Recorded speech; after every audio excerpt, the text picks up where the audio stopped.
our kingdom. He's the one you can lean on. He don't change, he stays the same. Won't find a better reason, no. So come tap in, just listen. And bring a friend, let's spread this vision.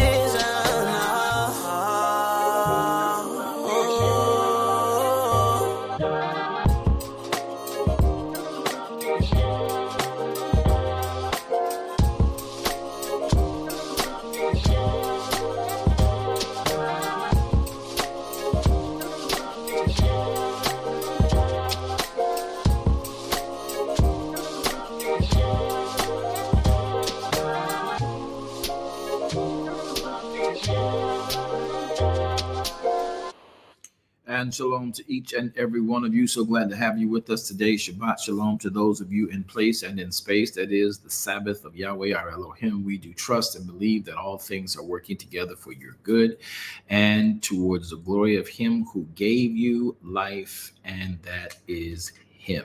And his purpose for you today, I pray, is to restore you, refresh you, and to know you. And you, him. All right. Well, we want to get started with a word of prayer. So glad to have you with us. I pray that you have taken the opportunity to share. Well, you don't have to share this, but we're here because we fellowship this way. And we're here because we fellowship this way. And sorry about that, Clubhouse. I had my earpiece in. I didn't realize it. But we are here because we fellowship this way. And we want you to be a part of that fellowship in Elohim on the time of the Shabbat. And it is very important that we know what he wants from us in it so we can be a part of it as he would grant us to know it and embrace it. So let us get started in this time, shall we? Father, we come before you in the mighty and in the matchless name of Yeshua HaMashiach. There is none like you in all the earth, and we trust and believe in you for who you are and why you are in this day and space. We ask you now to be with, in, through, and toward us as we come before you with our hearts leaning towards everything that is you, from you. And we're asking you to keep us in every way possible around your word, helping the things that we've learned of your word to literally become a part of our life and solidify in us all things of you. Help us today as we've been in our time of prayer and our time of isolation and our time of invitation to you into our homes, into our place of residence, into our hearts, into our matters of business, our relationships. We take opportunity even to repent for thoughts that are not like you or of you. We take opportunity to repent for ideas and not just thoughts, but mindsets. We even take opportunity to repent for words spoken rashly, irrationally, words spoken arrogantly, words spoken with anger and vengeance connected to them. We take opportunity to repent for unforgiveness, for lying, for stealing, for cheating, for murmuring, for complaining, for anything that could have transgressed your will for our lives this day. We ask you to have your mercy on us. We love and adore you. We exalt and extol you. But we oftentimes forget just how precious you are to us and what that looks like. So today, our lives belong to you. Today, we pray the blood of Yeshua HaMashiach cleanse us from all sins. You said that if we would confess our sins, Yahweh, you would be just to forgive and to cleanse from all unrighteousness. So this day, in this space, we surrender all to you. Have your way. We give you all that we know.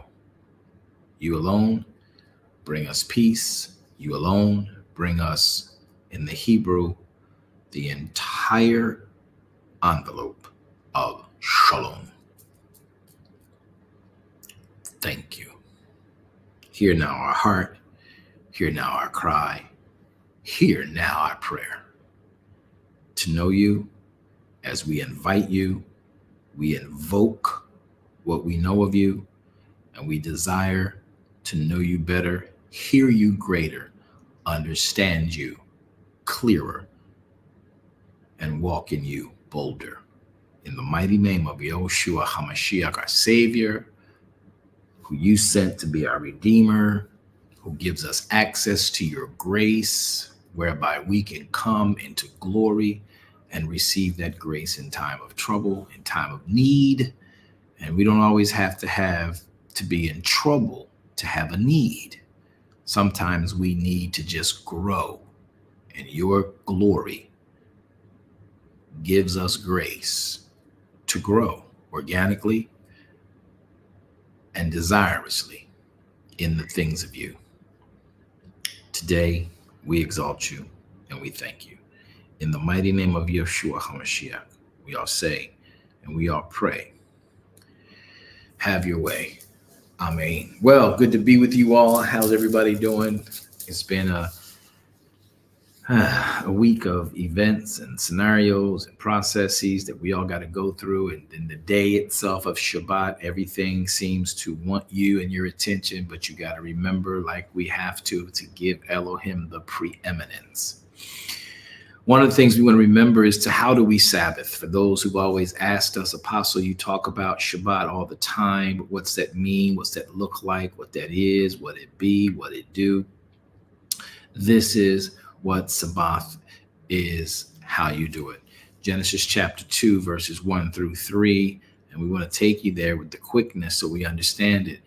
Genesis chapter 2, verses 1 through 3 are very, very clear as to what we do in the Sabbath. And it's what Elohim would for us to know, understand, and embrace. And so while we're walking in it, we might as well understand it. So Genesis chapter 2, verses 1 through 3, 2 and 3 go on to indicate, thus the heavens and the earth were finished, and all the host of them. And on the seventh day, Elohim ended his work which he had made, and he rested on day 7 from all of his work which he, Elohim, had made. And then we find out that what Sabbath looks like when we're doing it right, according to the book of Shemot, chapter number 16, another correlation of where we need to be with this, understanding what Yahweh wants from us and what Yahweh wants within us. We find ourselves in chapter 16, verse and number 27 through 30. And that goes on to read, and it came to pass that the children of Israel, some of the people, went out on the 7th day to gather coriander seed, and they didn't find any. Verse 28, and Yahweh said unto Moshe, how long do you people refuse to keep my mitzvah, my Torah? Verse 29, see, Yahweh gave you the Sabbath. Therefore, he gives you on day 6 enough bread for 2 days. Why? Because Elohim wants you to abide, every man in his place. Let no man go out of his place on day 7. Verse 30, so the people rested on the 7th day.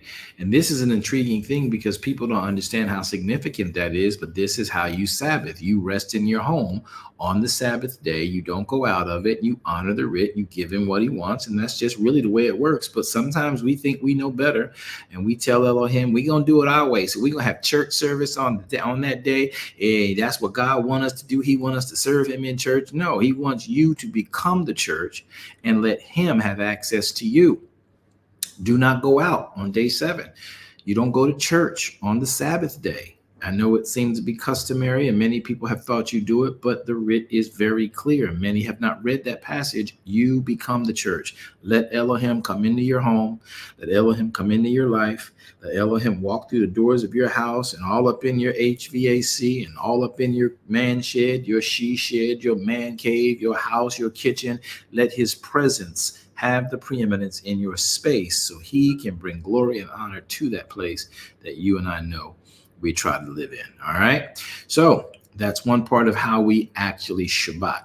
Then there's another passage. It's called Shemot, Exodus chapter number 20, verses 8 through 11. And some of you know it by heart. Some of you have been able to talk about it over time, but let's look at it.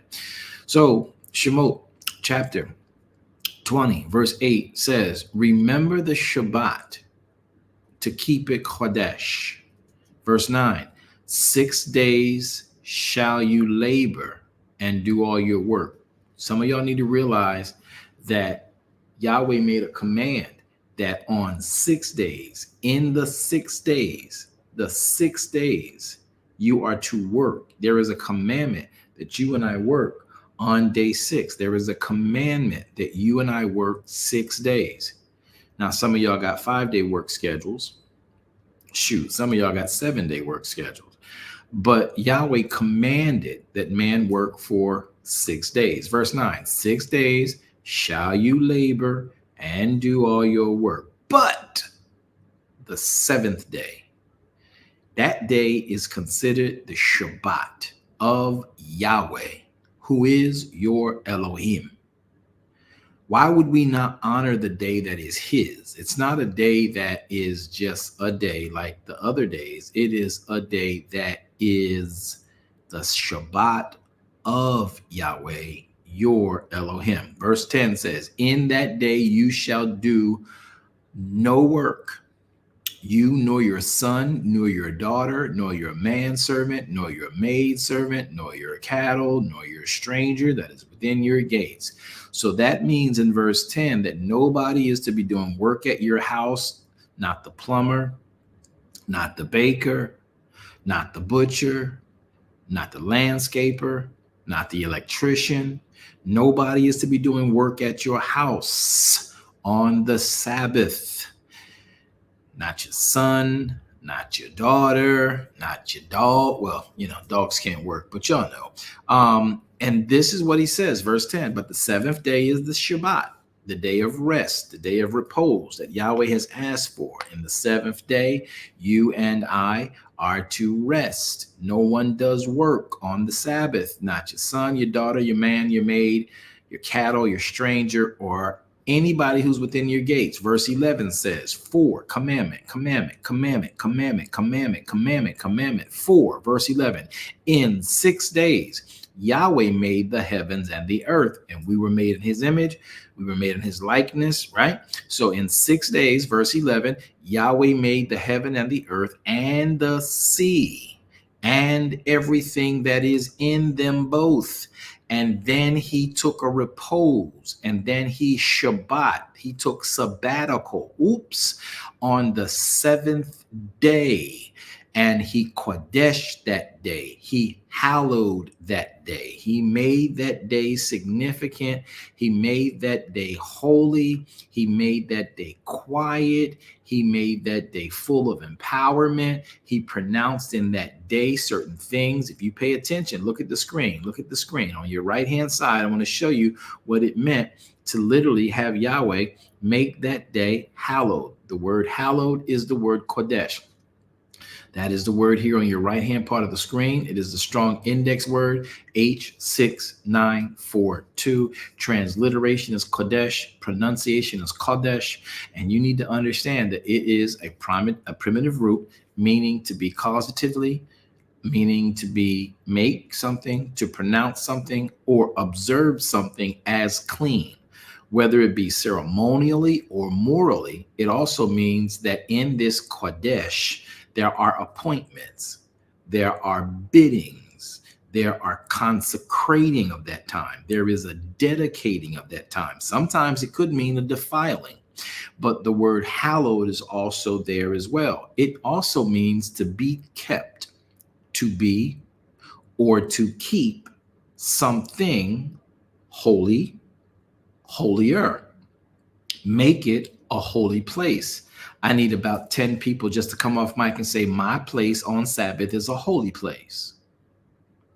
My place on Sabbath is a holy place.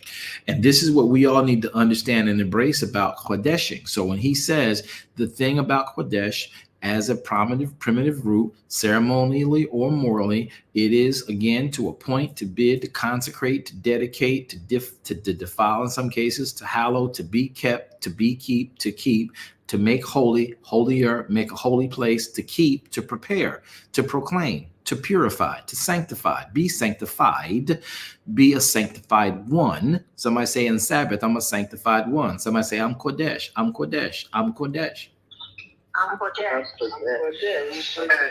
And when you keep Sabbath, you can sing the song, that song that they used to sing, the Lord has been so good to me. He's opened doors I could not see when at times when I could not see. He opened doors. Wait a minute. The Lord has been so good to me. He's opened doors I could not see. Sometimes when I am feeling low, no one to care, no place to go. My Father is rich with houses and land. He holds the power of the world in his hands. So Sabbath gives you power, because in 6 days, Elohim made everything in the heavens and in the earth. And that's how you and I have power, because we have dominion over everything in the heavens. And Yahweh gives us certain power over certain things in the sea, right? Everything in the earth, we have power, dominion over. So when we understand that in the Sabbath, when he Kodeshed this day, he gave it to where he could bid us, appoint for us. And then if we would consecrate ourselves and dedicate ourselves and hallow ourselves to be and to keep ourselves holy, become a holy place, keep and prepare ourselves so he could proclaim and he could purify us and he could sanctify us, make us a sanctified one, make us a sanctified self, thereby make us holy. Yahweh has done what needs to be done when we give ourselves over to him. So in 6 days, verse 11, for in 6 days, Yahweh made heaven and earth and the sea and all that in them is. He rested on the seventh day. Wherefore Yahweh blessed the Sabbath and he hallowed it. Verse 12, he honor your father. Okay, I'm not going to stop. I'm not going to go there. Verse 12 says, honor your father and your mother. I want to just make sure you got verses 8 through 11. So when you understand what Kodesh means in the Shabbat, you understand that the Sabbath is a day of repose. It is a day of honoring him. Look at verse 8. Sabbath is a day, and I'm going to pull it up. It's called, in the Hebrew, H7676. It is the word Shabbat, Shabbath, and it's intensive, and it comes from the word 7673. It means an intermission. So the Sabbath day is a day you take an intermission from a prior command that says 6 days shall a man work. But on the seventh day, the intermission of your life, the intermission of your week, this is the intermission, you are to take a repose. Now it says in the word 7673 that when you do that, the Shabbat, the Sabbath, it means that you are to repose. You are to desist from exertion. It is also used in many implied relationships, causatively, figuratively, or specifically, cause to let, cause to make, something to cease, your work, your labor, a cause to celebrate. So when you're not working, you're supposed to celebrate. Somebody say Sabbath, I turn up with celebration. I turn up on Sabbath. I turn up. I turn up on Sabbath. That's when you're supposed to turn up. That's right. You turn up on Shabbat. So you celebrate and you turn up on Sabbath. And when you are in the Shabbat, you're doing your repose, you're desisting from exertion. You are in a place where you are causing yourself to cease from work and celebrate because you're not working. You cause yourself to make yourself to fail to do the things of work in that day. And you keep the repose. You keep the desisting of exertion. You keep the Shabbat, and then you suffer yourself to be lacking from work. You suffer yourself to be lacking from exertion. You suffer yourself to leave work. You suffer yourself to leave exertion, and you put it down. You put it away. you make yourself to rest. You rid yourself of unnecessary work that keeps you moving, exasperating your strength. You make yourself be still. You take exertion and work away from you. Somebody say, I'm turning up on Sabbath. I'm turning up on Sabbath. Won't you find somebody, if y'all on Clubhouse, because I don't know what Facebook and YouTube doing, but y'all look at somebody on Clubhouse and just tell them, say, turn up. Just look at a face. You ain't got to say their name. Just to look at a face and say, turn up on Shabbat. I'm going to look at all y'all. Turn up on Shabbat. So y'all so deep. Y'all so saved. Y'all don't even know how to turn up. Yahweh had been turning up since the beginning of time. Turn up. Turn up for what? Sabbath. Ooh, we're going to make that a quote. Uh-oh. Turn up for what? Sabbath. Hey. All right, my bad. We're going to do something else. I thought it was funny. Actually, it's pretty amazing to me to know that Yahweh wants us to turn up. Yahweh don't want us to work on the Sabbath. So if I'm not going to work on Sabbath, he wants us to celebrate. How do we celebrate? Well, he bring the wine. I should have some tortilla chips in the closet. Do y'all know Sabbath was a party? Yep. Nobody knew Sabbath was a party. Sabbath was a celebration. Didn't you read it in the definition? It's a celebration.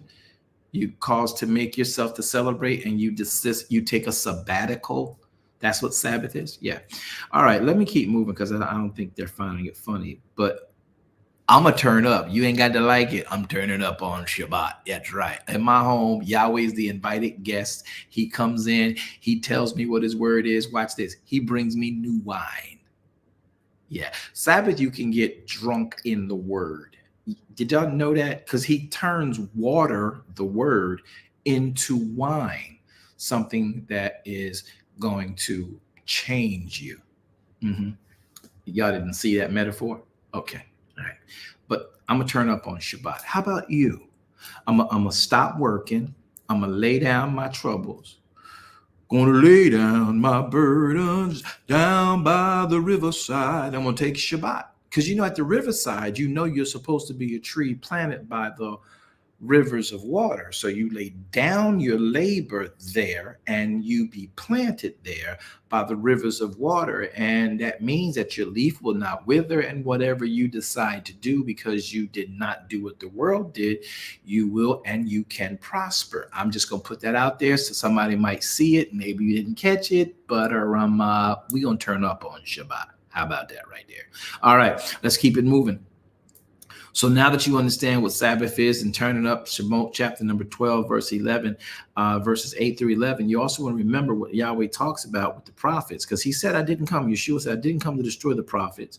I didn't come to destroy the Torah, nor the prophets that propagated the Torah. I came to show you how to live it. So with that being said, we had all the problems with our previous priests, Levites, and they didn't do things the right way. Well, Yahweh put it this way for us to learn it better. Let's look at what he says. So in the book of Isaiah, chapter number 58, let me do it this way so y'all can get it. Isaiah chapter 58. There it is. Isaiah over here. Isaiah chapter 58. See Isaiah 58. Let's go down to verse 13. Look at what Yahweh says. This is how you're supposed to Sabbath.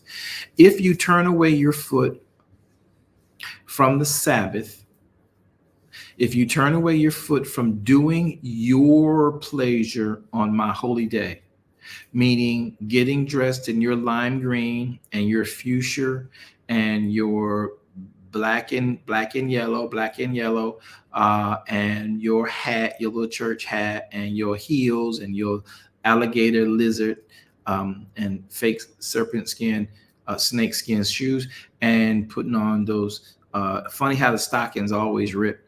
And then the socks, the men with the nylon socks, they always run. So we stopped doing our own pleasure on my holy day. Did y'all know that when you pick out an outfit to go to church on Sabbath, you are doing your pleasure because it's your style, it's your fashion? And I got a word for y'all about that today, if that's okay. But I want y'all to realize that Yahweh says in verse 13, if you turn away your foot from Shabbat, from doing your pleasure on my holy day. Does anybody know when Yahweh's holy day is every week? What's the name of it? Sabbath. It's the Sabbath. It's the Sabbath. It's the Sabbath. That's right. So he says, if you will turn your foot, verse 13, away from doing your pleasure on my holy day, and if you will call the Shabbat a delight, if you will call it the holy of Yahweh, if you will call it honorable. Remember these words? If you will call the Sabbath Kodesh. Remember that word Kodesh we just talked about? Kodesh means it is a time that I'm dedicating. I'm going to make myself sanctified. I'm going to be sanctified in it. I'm going to allow for Yahweh to proclaim to me and declare to me and decree to me and make me whole. All of that comes in that. If I deem this day and call the Sabbath a delight, the word here is oneg. Now, and when you look at that word delight, it is the word oneg. It means I'm going to be luxurious. I'm going to delight.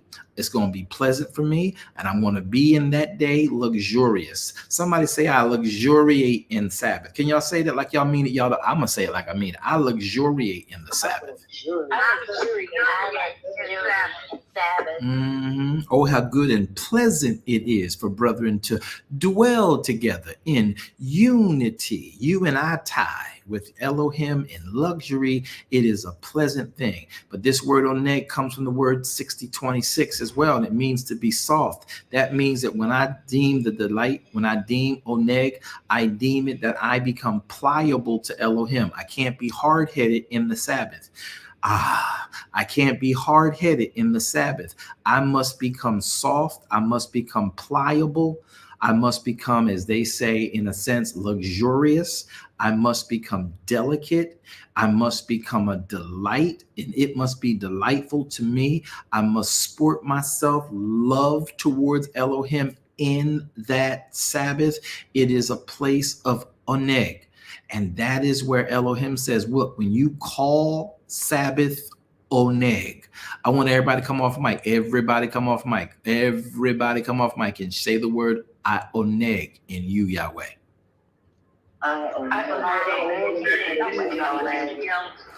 So he says in verse 13, look at what he says. He says, if you call the Shabbat a delight, oneg, and if you call it Kodesh of Yahweh, and then if you call it honorable, now that word honorable, look at your right-hand part of your screen. If you're looking at this online, look at the right-hand part of your screen. It says the word is kabod. It says a primitive root meaning to be heavy, i.e. in a bad sense, burdensome, severe, or dull, or in a good sense, it means numerous, meaning rich, meaning honorable, meaning causatively, right? Or to make something weighty. In the same sense, abounding with more also can mean grievously afflicted. That's the flip side of the coin. But it also means to boast, to be chargeable, to be dim or glorified, to be or make something glorious, make glorious things, be glory, very great. It can also mean to be grievous, to harden, but also can be mean to make weighty, to make heavy, to be heavier, to lay something heavily upon you, to bring to, come to, do, get, be had in honor, honor oneself, be honorable, be laden, made to be laid upon, as in heavy laden on you, something heavy on you. Heavy laden doesn't mean burdensome to the point where it's just negative and work. Sometimes Yahweh can lay something on you so heavy, it'll be for the generational wealth of your family for many, many decades to come, many, many generations to come. Somebody say, laden me in Sabbath, Yahweh. Laden me in Sabbath, Yahweh. Laden me in Sabbath.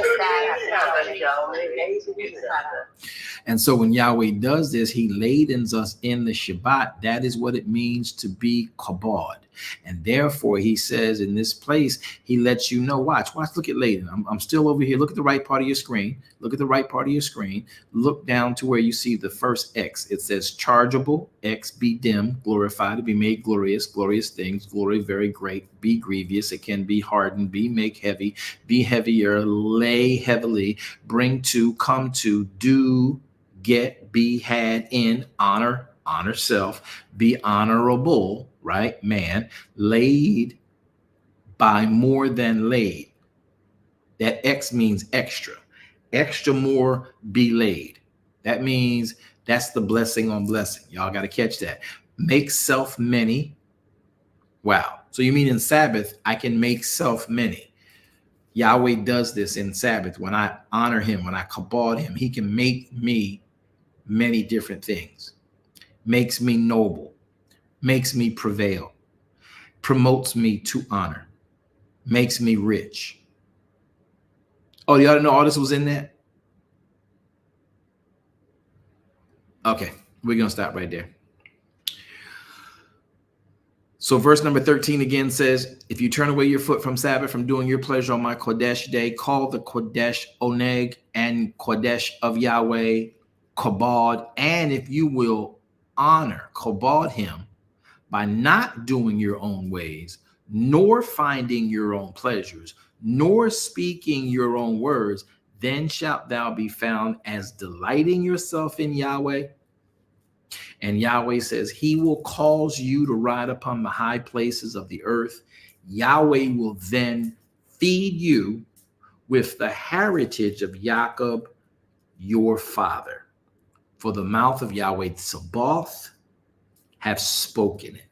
So whenever Yahweh Sabaoth speaks something, you got to realize he's telling the heavenly angels to start working on your behalf based on his charge to the angels. And sometimes we get in the way of the angels doing what Yahweh sent them to do. But in Sabbath, when you oneg and you kabod and you deem it kodesh, Yahweh our Elohim causes his angels to oneg you. Ain't that deep? And we've missed it because we thought going to church pleased God in Sabbath. I know I did. I did. I even thought church on Sunday was Sabbath. I did, because that's the way we were trained. But the writ is very, very concise when you take the time to learn Elohim and not your church doctrine. And your church doctrine has to line up with the writ itself. And in the writ, he tells you when you should Shabbat, how you should Shabbat, and what you get back when you oneg, when you kabod, when you deem it Kodesh. Shabbat, oneg, Kodesh, kabod of Elohim. Oh, it hits different when you understand it that way. And so now when Yahweh says, I need you to be home so I can drop all these gifts off. You know, I thought about this in a practical sense, and some of you may or may not appreciate it, but I want y'all to think about this because it's pretty cool.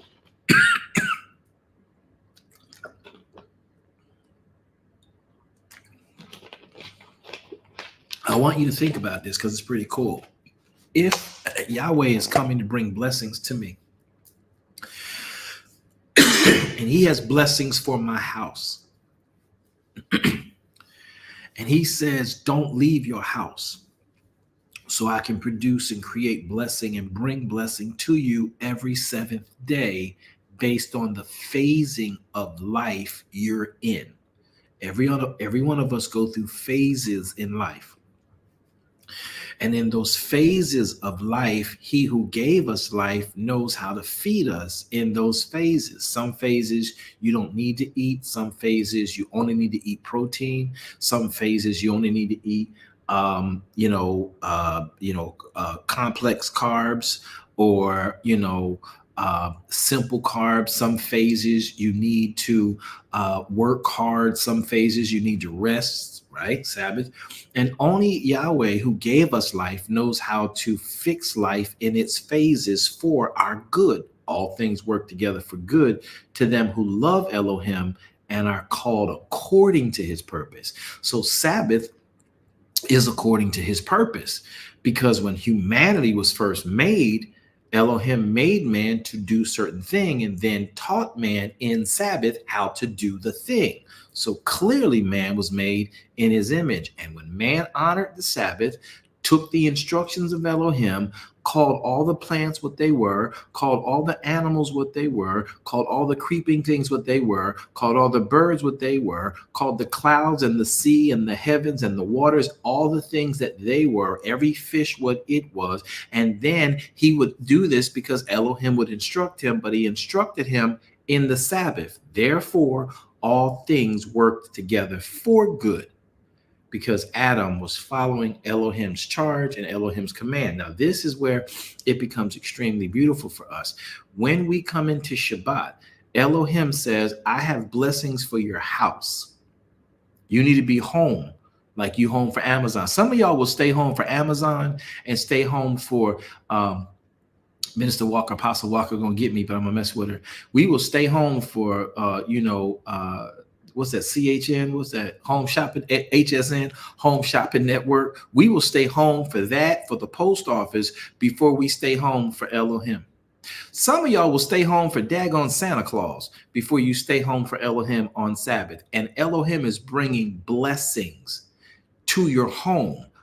So if Elohim is bringing blessings to your home on Sabbath, and you carry your body down to a church or a place of worship, I don't know how you're worshiping if you're not obeying, and you go down to a building that says, hey, we who believe in him gather here on the Sabbath because we think that's what we're supposed to do. We're going to dance. We're going to rejoice. We're going to have Kool-Aid red. You got to have red Kool-Aid when you go to church. It's got to be red for the blood. So they do red Kool-Aid, and then they do Cheetos, and then they give y'all candy for your children, the big old peppermint puffs, and you put them in your mouth, and nobody can talk because your whole cheek is swole up, and then you bite down on it. And many times I bit my tongue. That's why I don't like them red mints, because I will bite my tongue. Y'all don't know what the pain. Y'all don't know the pain. I'm just trying to help y'all. The pain of me biting my tongue with them big old red mints. And anyway, and then they put you in the annex building, and I know for a fact that chicken come from heaven, because on the day number 5, Elohim made from the heavens where the water was divided, and you got the sea and then you got the clouds, and Elohim told day 5 the water in the heavens to bring forth birds. And them birds, all the birds that got wings, and all the birds that got chicken feet, them kind of feet, and flappers like ducks, all them kind of animals, all them types of entities came from the waters, and the waters in certain senses is deemed the heavens. And so the chickens come from heaven because they was made in the 5th day. So I know chicken come from heaven, but what we do is we think we go to church on the 7th day and we fry chicken.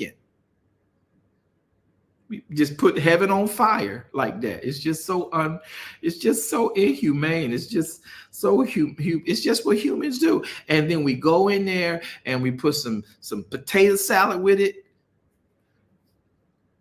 Yes, we do. Mm-hmm. And then you get some collard greens. Yeah. Mm-hmm.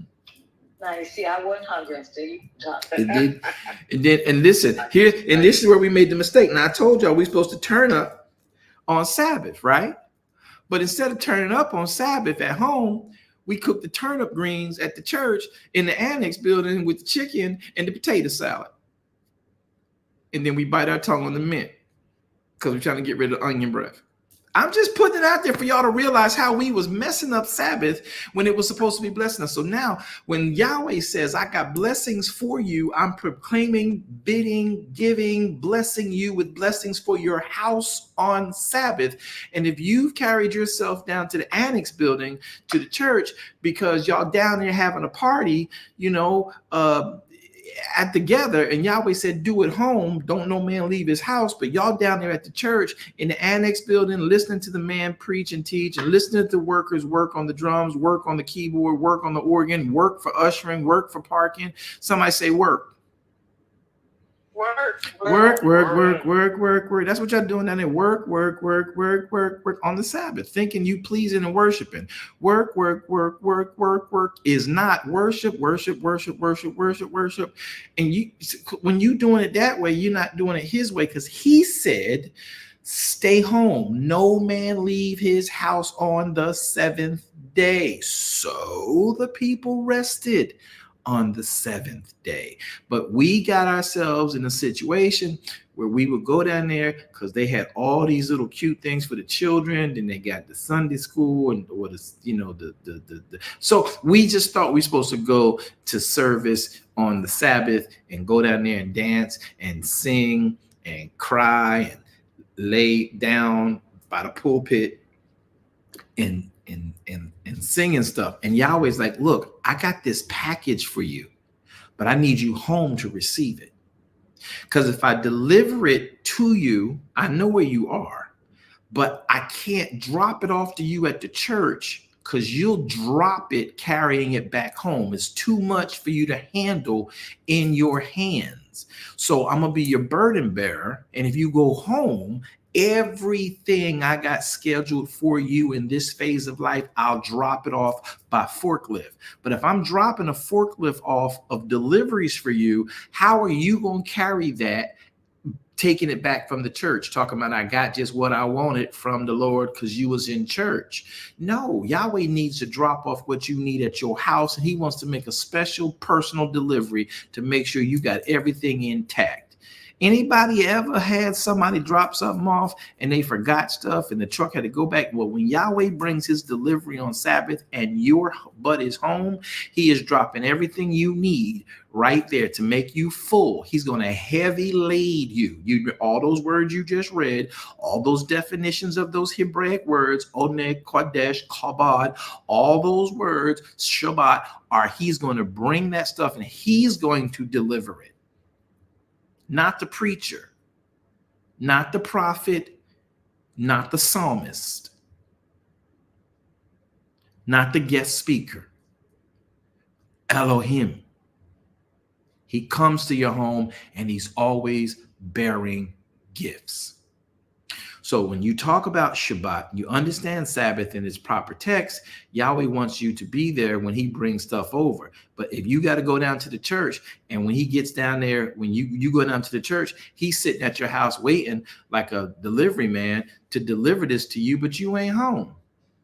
And then you pick up some kind of consolation gift at the church, but the potato salad be good because they put the egg in it, especially when you're down south.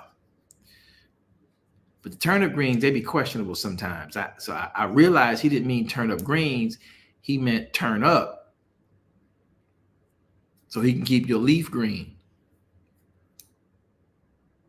All right, I'm going to go back to the Bible because y'all don't. I'm going to go back to the Bible. All right, so let's look at what he wants you to do now. Also, this is how you Sabbath. He tells you in Mark chapter 2, and I'm going to read Mark chapter 2, verse 27. So Mark chapter 2, verse number 27 is very key. It's significant, very huge. When he talks about this, he was sort of kind of like in his ideal of us understanding him. He says in Mark chapter 2, look at it. I'll put it on the screen for y'all can see it. He says very clearly, Mark chapter 2, and he said unto them, the Sabbath. Can y'all all say this with me? I want y'all to say it, not just like, don't look at the words and because you know how to make the vowel and the consonant sound and you know how to articulate. I don't want you just to say it because you want to verbalize it. I want you to say it because you understand it. And I mean it. Everybody come off mic. Those of you on Clubhouse with me, and if you're on Facebook or YouTube, you can say it too. But I want y'all to say these words. Verse number 27. When I stop, I want you all to pick up, okay? But do it in my cadence, do it in my rhythm, so we are unified while we're doing this. Watch. Verse 27. And Elohim said, Yeshua HaMashiach said to those disciples, to those Pharisees, read.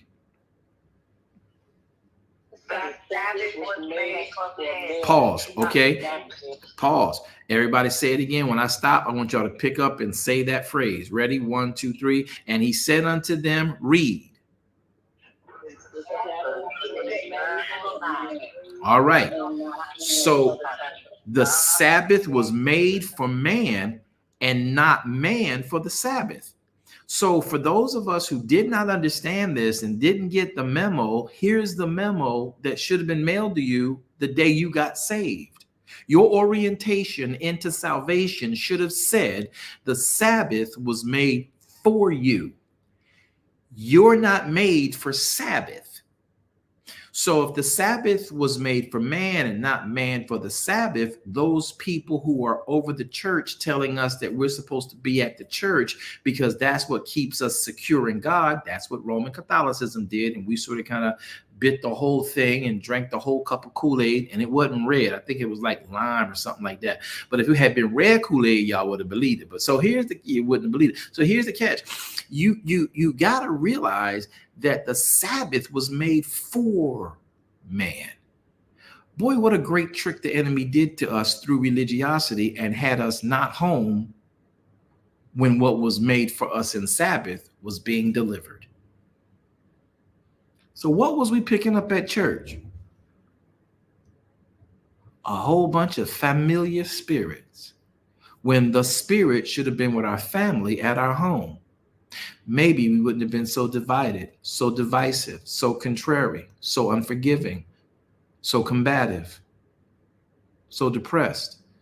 Because the gift that would bring us out of depression, the gift that would bring us out of lacking, the gift that would bring us out of oppression, the gift that would bring us to being above only not beneath, was being given at our homes if we'd have been home when it was pouring out. But we was down at church.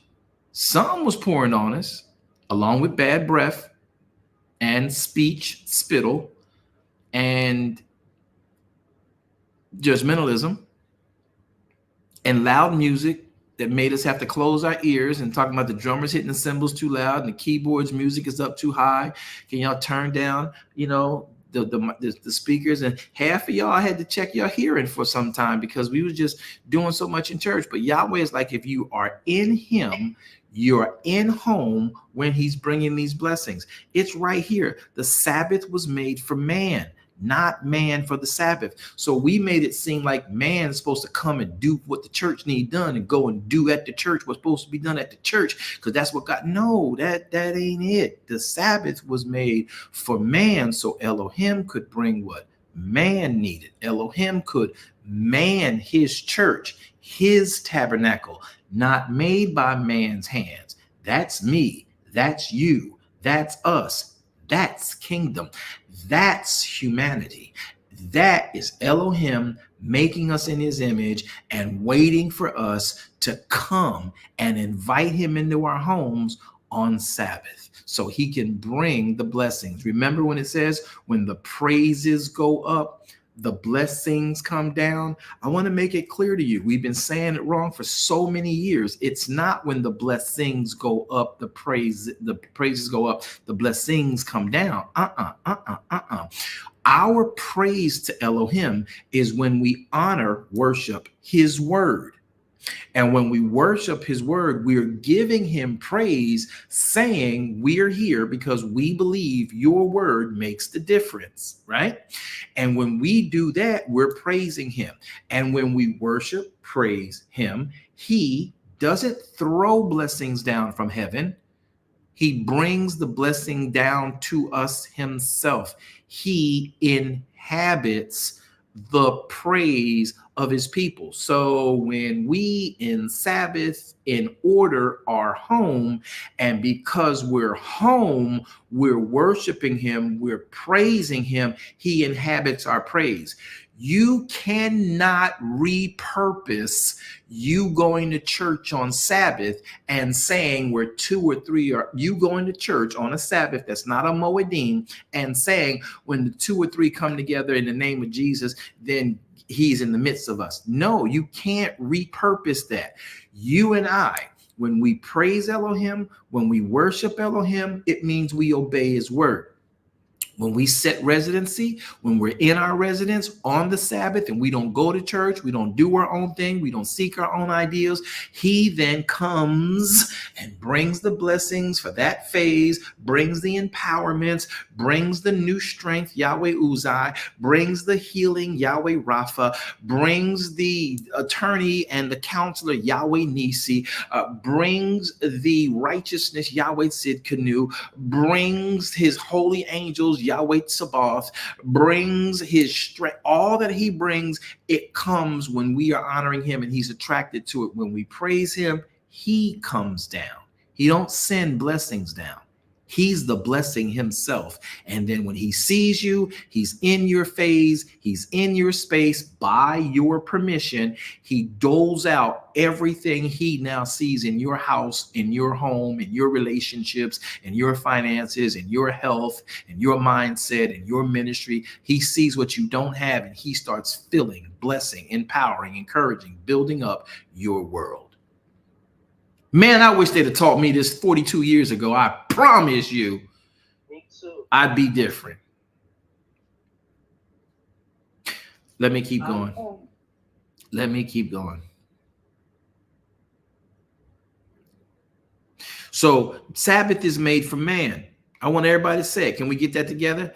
On the count of 3, I want everybody to come off mic. Take your mic off. Come on, one more time. Let's let the enemy be mad. Let's make the enemy mad, because when you say this from your mouth, the enemy knows it's got to back up off of you. I want y'all to say this. I don't care if you say it loud. I don't care if you say it small. I don't care if you just breathe it out under your breath. Just make an emittance of sound from your body and say, Sabbath was made for man, not man for Sabbath. Ready? Go.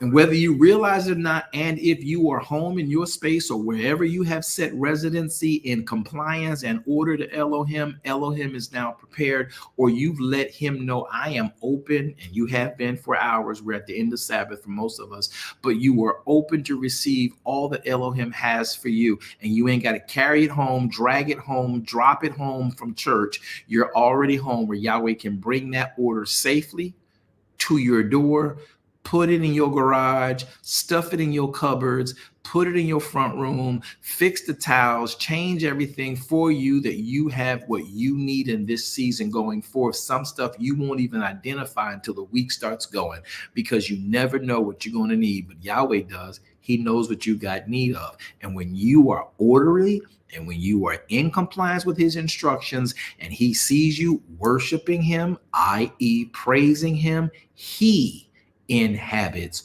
your praise. It's not the way we said it. When the praises go up, the blessings come down. The best way you can do that, if you're going to say it, is that when I honor Elohim and I worship him, i.e. praise, I tell him only he did it, the blessor comes down. And the blessor is always bearing gifts. He don't throw blessings at you. When he comes down, he sets things in order. When your voice goes out proclaiming, declaring Oneg, Kodesh, Kabod, Yahweh on Shabbat, therefore now he is El Eliel, El Eliel, Israel. You are the God of Avraham, Isaac, and Jacob. You are my Savior, my Redeemer. You've given me life. He then starts setting things in order. And like Deuteronomy, Devarim, chapter number 28 goes on to say that these types of blessings, these types of empowerments will overtake you along your path as you travel, because in Sabbath, you've learned the pathway for your feet. You've let the word be a light unto your path, a lamp unto your feet. And now you will walk that way. And when you're walking in the light, walking in the path, blessings are already set at stations to refresh you and renew you. This is why the concept that Christians get miracles is so crazy.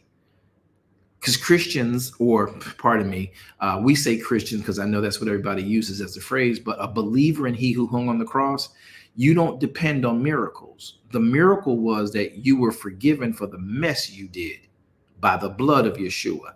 That's your miracle. The hell I did, the crap I did, he was able to forgive me and cleanse me of all my unrighteousness. That's the miracle. Now, once you are a believer and once you are in him and you're supposed to be worshiping him and you're supposed to be honoring him, you don't live off of miracles, because the blessing plan, the plan of salvation, is a maintenancing program. If you keep Sabbath, you don't need a miracle, because every time you come in and you plug into Sabbath, he fills you with what you need. You need a miracle when you've been depleted, unplugged for so long, And you can only hope he can get you back to the charging station. That's a miracle. That's for the unbelievers. That's for those who don't know, but then come into the knowledge of and trying to figure out how can I get there because I'm all burned out. I'm stressed out. I have no more energy left. And then Shekinah glory comes down, miraculously picks you up, puts your feet on solid ground, takes you out the muck and mire, puts your feet on solid ground, leads you to a rock that's higher than I. Somebody say that's the miracle. That's the miracle. And once he's done that and got your place set and got your feet set on a rock that's higher than I, and now you can move on, and now you start plugging into the everyday, every week maintenancing plan. You don't need a miracle. The miracle is you made it through the hell you did, and you should have died. Because the wage of your sin and my sin was death. But the gift of Elohim is eternal life through Yeshua HaMashiach. Again, believers in he who hung on the cross, professors of he who hung on the cross, supposedly lifestylists of he who hung on the cross, you don't get off, you don't survive on miracles. You don't live off miracles. You live off Shabbat. You live off the maintenancing plan of plugging in every single solitary week to Shabbat and every season to the Moedim. Somebody say that hit different. That hit different. So if you go into church and they passing out miracles, you might want to leave. I don't know what miracle whip. I mean, they do believe they got 2 loaves of bread.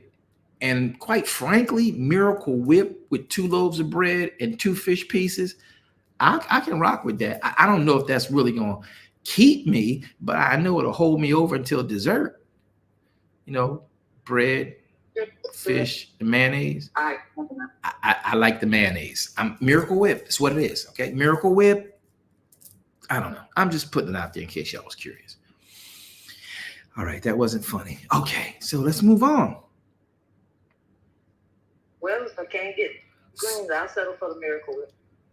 Well, if you do it right, you can actually put the turnip greens on the Miracle Whip fish with the bread, and it might turn out okay. Look, I maybe get a little mustard to add a little saltiness to it, but I'm thinking it could work. Ew. And don't hate it. Don't knock it till you try it now. You know. Yeah. So it wouldn't have to be cooked. It can't be cooked, so that way it'll be more of a lettuce type thing. I can go that way. All right. Well, we're not eating uncooked food these days. I think we've learned so much from the FDA that we don't need to be eating uncooked food. I mean, the turnip greens, I even never. You know what? Let's get back to the word. All right. So. Boy, got me hungry. Verse 27 says, the Sabbath was made for man and not man for the Sabbath. Y'all got to get that. The Sabbath was made for me. Can y'all profess that? You ain't got to come off mic, but say that seriously. If you're viewing, say it. Say, Sabbath was made for me. If you are a human, Sabbath was made for me. That means it is there to support me. It is there to edify me. It is there to nutritionalize me. It is there to balance me. It is there to reset me. It is there to realign me. It is there to reinforce me. It is there to reset me. It is there to redirect me. It is there to put me back in place with Elohim. It is there. It's made for me to get right. That's your get right. If you're a believer, you need to get you some get right. Get you some get right. Get you some Sabbath. Stop working. Stop thinking. Stop talking. Stop using your brain to figure things out and just sit in Sabbath and let his word, which is the real brain of everything, begin to feed your brain so you can start walking in the dominion he gave you. But if you're not going to get his word in you because you don't plug into Sabbath, but you go do church your way and get some commentator telling you one point when Yahweh's trying to tell you many points, you are not going to be able to operate in your days of work the way that would be successful as you would hope. And this is where Sabbath is a keeping mechanism. It is made for humanity, not one group of people. It's made for humanity. Does that make sense? No? You got to make sure it makes sense. And these are the things we got to realize and understand. So at the end of the day, when we look at what we got to say, when we look at what we got to do, when we look at what makes place and takes us into this condition, in this position, we realize that everything Elohim wants, everything Elohim needs is going to be based on his word. And his word is where we plug in on Shabbat, so we don't have a conflict or a struggle.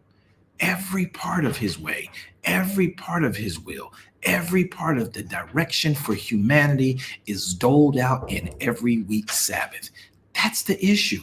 Did y'all know that we don't even have, in many instances, a way to not connect that our technology that is battery driven is done the same way humanity's energy is resupplied to him, humanity's direction is resupplied to him? Your computers, your cameras, your laptops, your phones, your battery-driven items need to be plugged back into a source because they can only go so long before they die.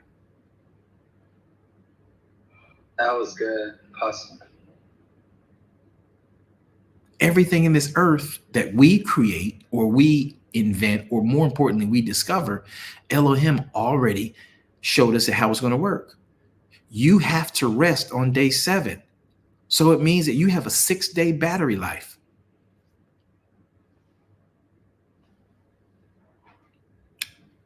And you're using familiar spirits to charge you, familiar fuels to charge you, and you're not using the original that Yahweh wants. No wonder we're off base. No wonder we're off kilter. No wonder we're off track.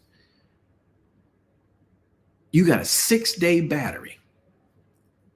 And Yahweh tells you on the 7th day, come and be charged in me. That's what he wants us to realize. That's what he wants us to do. That's where he needs us to be at. Are y'all getting this?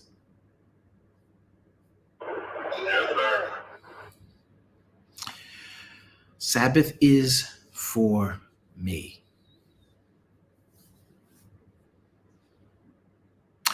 All right, next part. Now, we're going to talk about something today that's a little bit interesting. And I don't know why Yahweh won't let me move on like he usually does from this subject in Genesis. But I think that many more people need to understand and embrace it, because there's so much in it that fills us up and gets us over and helps us to become better. And Sabbath is a time when Yahweh does a lot of revelation and revealing for us. So if you've been following us in our Bible book club on Thursdays at 7 p.m. Eastern Standard Time, that is not a plug. That is, but it's what it is, right? So in our Bible book club, we're studying, as we always do, the Bible in whole, but we're in the book of Bereshit, Genesis chapter and number 39. Now, in a moment, I'm going to come back to that and touch on that, because you have to understand that Elohim has always had a plan for you. You and I walk towards it, or we walk away from it based on what we understand and how we've been educated. But I want to talk about it a little bit more after we finish this last verse about how you Sabbath. Let's look at how you Shabbat. Everybody prepared for that? Let's look at how you Shabbat. Let's go. How you Sabbath. This is important. How do you Shabbat? Last passage we're going to go to is Hebrews chapter 4. The reason I skipped over Luke 6, I forgot to get my new one up with the new verse. The additional verses. Shoot. I forgot to put my new ones up with the additional verses for Sabbath keeping. I changed it, but I didn't put up the new. I don't think I have a tile for it yet with the new verses, or I didn't put it up anyway. So Hebrews chapter 4, verse 12. Let's go. Hebrews chapter 4, verses 4 through 12. Pardon me, I said that wrong. Hebrews chapter 4, verses 4 through 12. Hebrews 4, verses 4 through 12. Listen to what Paul tells the Hebrews, as to what this looks like. How to use Shabbat. Look at what Paul tells the Hebrews about how to Shabbat. This is so significant. Pay attention. Hebrews chapter 4, verses 4 through 12. I'm actually going to start at verse 1 for the benefit of those paying attention and listening. Let us therefore fear lest a promise. Somebody say Sabbath is a delivery of promises from Elohim. Sabbath is a delivery of promise. So let us therefore fear lest this is going to hit different. Some of y'all never saw that before. Watch. Let us therefore fear lest a promise being left us of entering into his rest, any of us might come and seem to fall short of it. For unto us, Paul's talking to Hebrews, was the gospel, the good news, actually preached, as well as unto them. But, let me repeat verse 2. For unto us was the gospel preached, us in this day, talking to Hebrews, as well as unto them, Hebrews, in the day of Moshe. But the word preached did not profit them, because they mixed it not with faith when they heard it. Verse 3, for we which have believed do enter into Shabbat, rest, as he said, as I have sworn in my wrath, if they shall enter into my rest, although the works, listen, y'all, listen, although the works were finished from the foundation of the world. Now, I want to make sure y'all get this. The works of Elohim for humanity were completed at the foundation of the world. Here is where I want to make sure you stop being shallow-minded about what you think you know about Elohim's creative power. The foundations of the world was not in Genesis chapter 1, verse 2. The foundations of the world is in Genesis chapter 1, verse 1. Between verse 1 and verse 2 are uncountable, I'm going to say years, and I mean millions of years. So verse 1 to verse 2 of Genesis 1:1, in the beginning Elohim created the heavens and the earth. And then verse 2, and the earth was void and without form. Between those two verses are an uncountable, unmeasurable amount of years. And that verse 2 starts human existence. It is human history being spelled out in the text. Verse 1 is a whole nother conversation. That's the foundation of the world.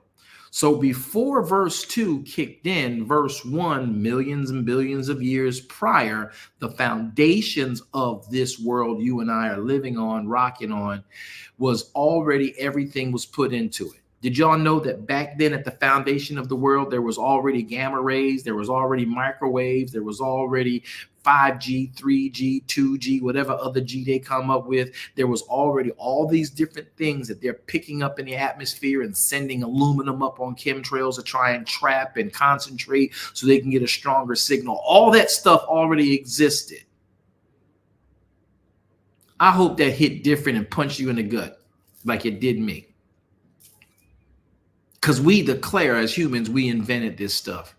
How do you invent waves that carry sound that we now use as telephony and cell phones? It was already created in the foundations of the world. When humanity finally got to the planet, we were able to discover these things and put them to use. Does this hit different? Because we swear that we invent internet. No, you discovered ones and O's. You discovered communications via cabling. wire and wavelengths. You discovered that. That was made at the foundation of the world, and the foundation of the world was not Genesis 1 verse 2. It was Genesis 1 verse 1. Genesis 1 verse 2 is the time when humanity comes into existence. Now you have human history. You don't have world history. You have human history on the planet. But Genesis 1:1, which you don't have all that access to that information, that's the world history. And that part was told they don't need that. Just give them from verse 2 on and let them understand their human history. So when he makes this statement in verse number 4, pay attention to it. Look at the writ. He says, verse 3, for we which have believed, we enter into rest. And Elohim said, as I have sworn when I was angry with them, they will not enter into my rest, even though all the works were finished from the foundation of the world. Anybody want to comment on that? But I'll keep moving. He says, if they will enter into my rest, verse 3, although the works were finished from the foundation of the world, verse 4 says, for he spoke in a certain place of the seventh day on this wise. Elohim, Genesis 2, 1 through 3, rested the seventh day from all of his works. And pay attention, and in this place, the seventh day, if you shall enter into my rest, the seventh day, seeing therefore the seventh day remains, so that some must enter therein, those who will believe my word and enter into my day of rest. And they to whom it was first preached, we told the first group about it, but they ain't believed me. Verse 6 again, seeing therefore the Sabbath day remains, that some must enter in. Somebody say, I'm some.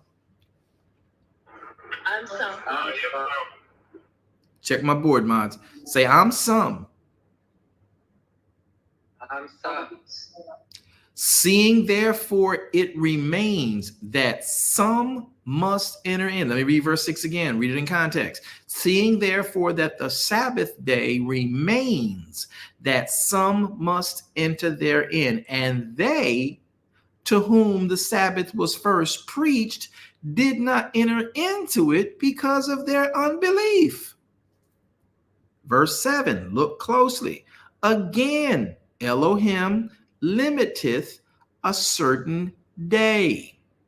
Now, the word limiteth, you all know this from being with me for a long time. The word limiteth in the Greek does not mean what the English leaves it relegated to, meaning something that is restricted. It can mean that, but it means so much more. As a matter of fact, the word is the Greek word G3724, which means horizo, or pronounced as horizo, which means a place that is marked out or has bounds. We called it in the English horizon. For example, something that you can have appointed. There are things decreed in the horizo. There are things specified in the horizo. There are things declared in the horizo. There are things determined in the horizo. There are things with limits in the horizo. There are things that are ordained in the horizo. So limited does not mean necessarily and is not relegated to just limit, just restriction. It also means to appoint, to decree, to declare, to determine, to ordain. So when we read verse 7, again, Elohim horizod a certain day, the Sabbath. That means, if you put that in right context, Elohim horizod Shabbat, meaning he appointed and decreed and specified things, declared things, determined things, and ordained things in the seventh day. And if you're not here for those proclamations and decrees, if you're not here for those ordinations, those appointments, you will not get them because you are absent. The seventh day is a place you are supposed to attend.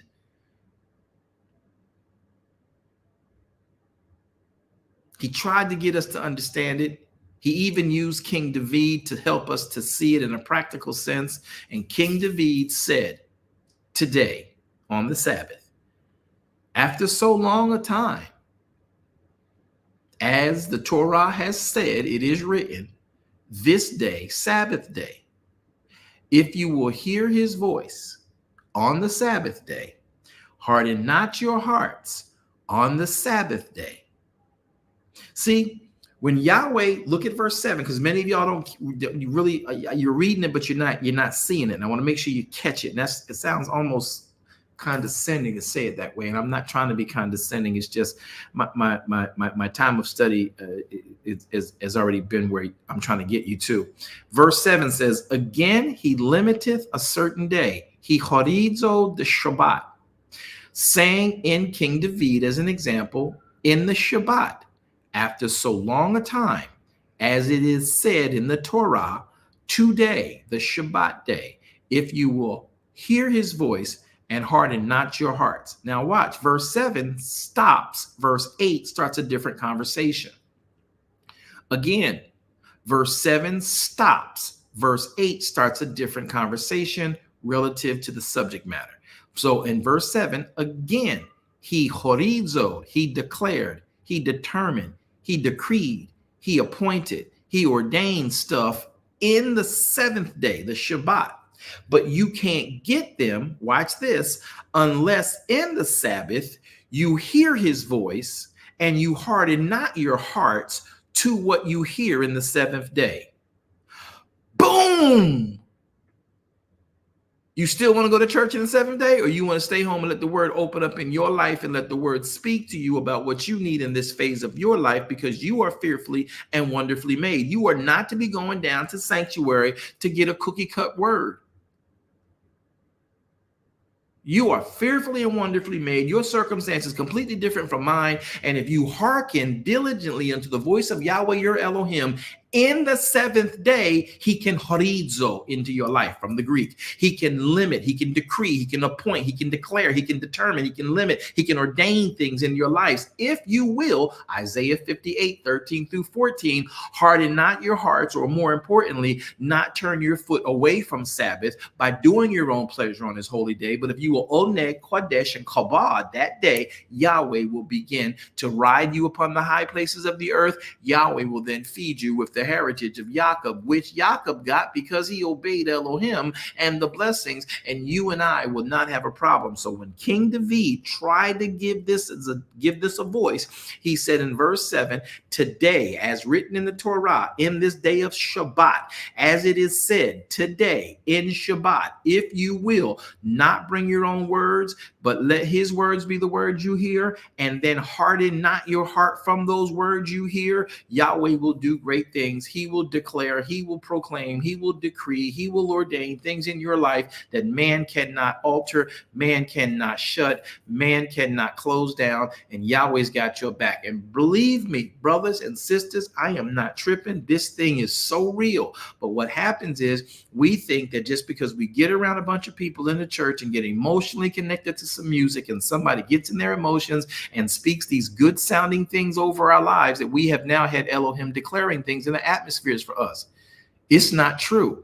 Half those declares that you sat there and put an offering to have not passed and come to pass. And don't tell me, oh, because prophecy take a long time. No, it's not how Elohim operates. Here it is right here. Again, he limiteth a certain day, saying in King David, in the Sabbath, after so long a time, as it is written in the Torah, this day, the Sabbath day, if you will hear Yahweh Adonai or Elohim's voice and then harden not your hearts, you will be able to receive the blessings of Shabbat.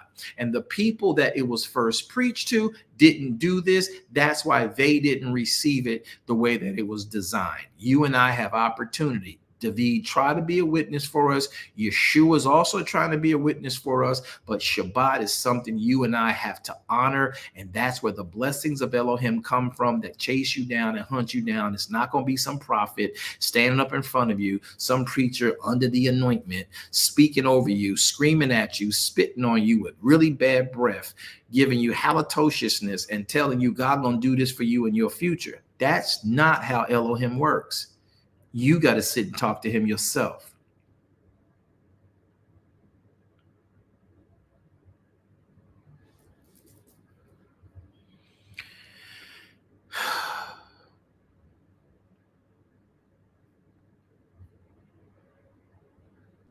Whoa! Whoa! Yeah, children, that's the way it works. That's what's got to happen. So I need y'all to understand that. And we got to make sure we look at this the way that Elohim intended it, because much of what we find ourselves doing is contrary to what Elohim said to do. And we're thinking that we can force Elohim into moving on our behalf because we don't like it the way he wrote it. We're going to do it our way. It seems to be a bit more appealing, and at least it's a bit more comfortable for us. And so it's more convenient. We come here on Sunday, we give your name praise, we speak hallelujah, don't know your name, not even knowing your name is in the word. And we'll just say, God bless us. And God is trying to tell you, Elohim is trying to tell you, Yahweh is trying to tell you, you got to hear my voice. You got to hear my voice in the day I want my voice to be heard. That means I need you to sit down on the day of Shabbat. Stop working, stop preaching, stop playing the drums, stop playing the keyboard, stop doing devotions, stop being an usher, stop being a parking lot attendant, stop being the right rev, pastor, prelate, overseeing everything, and sit down somewhere so you can hear my word and focus only on me. And then I can declare, decree, and prepare and put and anoint things in your lives, ordain things in your lives. When you hearken unto my voice by not speaking your own words, nor doing your own things on my day, but let my word become what you hear on that day. Let my word be what you read on that day. Then you will see what I prepared for you in the writ. And this is something you can't explain to people. People have to experience. And if you're not going to experience it, then keep doing what you got going on at church and keep giving an offering for a man or a woman emotionally going through something, screaming over your life, talking about God open the heavens of rain on their life and prophesying things that are not prophetically capable.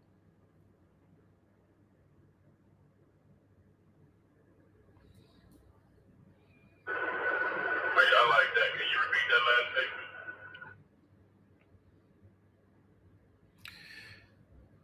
You can keep going to church and paying for someone emotionally going through something, screaming over you and speaking over you and demanding God open the windows of heaven and pour you out a blessing you don't have room enough to receive, but doing it in a way that is not the way of Elohim. He's decent and in order. So therefore, they are prophesying things to you that are prophetically impossible.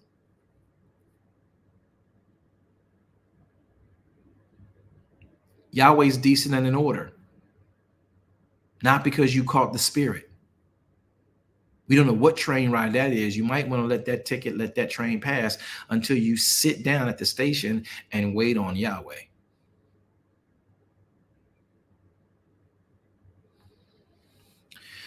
All right.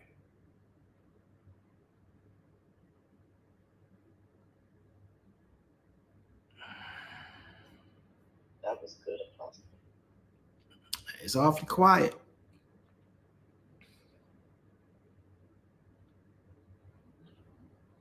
So let's look now at what he finishes in this passage. You ready? Look at the writ. Look at the writ. Look at the writ. So verse 7, somebody say verse 7 stops and verse 8 starts new.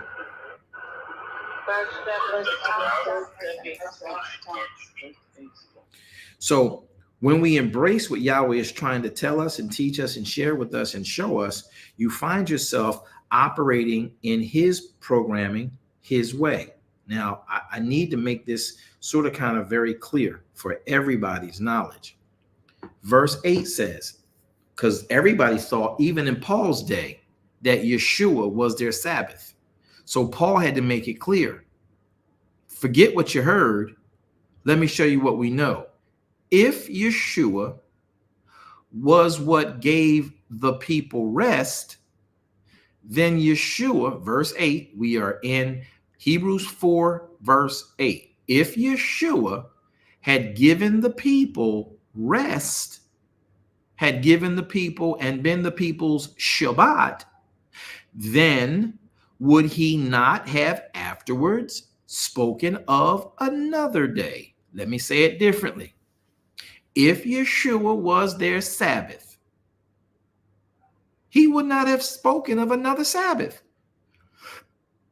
And for those who don't understand what that means, when you talk about your Pentecost experience within Christendom, Yeshua told them, hey, I want you in Acts chapter 1 of your Brit Hadassah. He tells them, hey, I want you, in fact, to stay here. Don't leave Jerusalem just because they're trying to kill you because you still endorse me. They're going to come for you.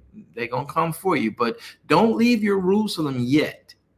I want you to stay here until the Sabbath of Shavuot takes place 50 days from now. Technically, he was there. It would have been more like 40-something days because he had gone and came back. The counting of the Omers was already going on.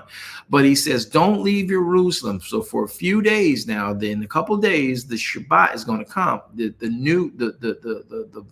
Moedim of Shavuot is going to happen. Shavut. Y'all can pronounce it how you want. Shavuot, Shavut. We understand what I'm saying. So in that day, it was never called Pentecost. Should never be called Pentecost. Wish to Elohim we could stop it from being called Pentecost because we don't even know what Pentecost was. We made it something. And we made it from a false narrative. So if I label, let me ask y'all a question. If I label something, you know what they did with Shavuot, calling it Pentecost? They did the same thing there that Yitzhak did when Jacob, Israel, was born.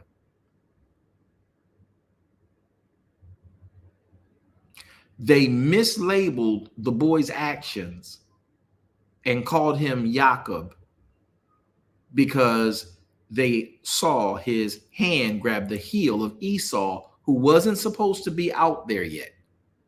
And what I mean by out there, the twins were in the womb. Jacob was supposed to be the firstborn with the birthright. In fact, somehow rambunctious, Esau shoots out the cavity, shoots out the path, the channel, the birth channel first. And Jacob, or Israel's like, no, you're not supposed to be out there. So his hand is on the heel of Edom. So, oh, this little boy coming out, I hate her. Don't want nobody to shine. You know what I mean? And that's not the way it was supposed to be based on the prophecy the dad did not hear, or at least forgot. So when Yitzhak sees this, he labels Esau and labels Jacob a heel grabber rather than the prince that Elohim fights for.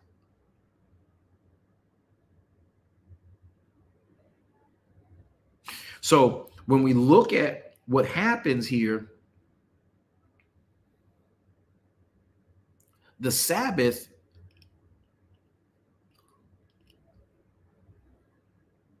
and the obedience to getting Sabbath active in your life is going to be predicated on obedience.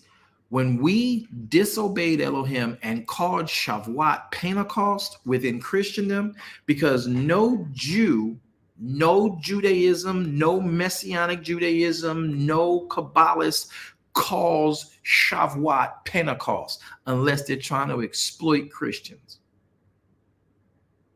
Oh, you heard what I said. I said that with my whole chest. And I got some pipes to back me up too. So I don't care who you are.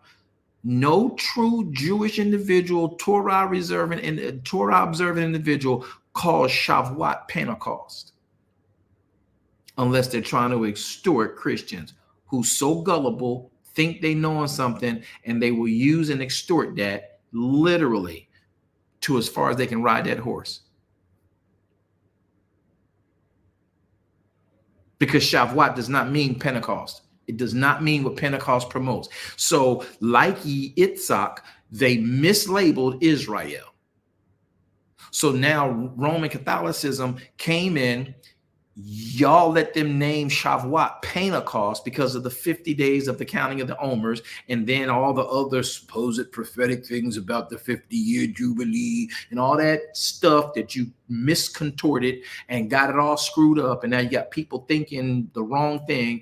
And then you labeled it Pentecost, talking about it's when they learned how to speak in Hikamoshandai tongues. He coming in the Hyundai tongues. Don't sit on my mama bow tie tongues. EKOC. That's just coat backwards. And you have that with your 2-piece fish meal and the mayonnaise and the bread in the church that they was having in the annex building. I'm just putting it out there. I'm just putting it out there. So you can't, you got to understand, when we make that mistake in that era, when Messiah had told them, hey, we just finished Pesach. I've been with you for 40 days, typifying Israel in the wilderness. You now are breaking free of the temple worship. Levi is no longer your high priest.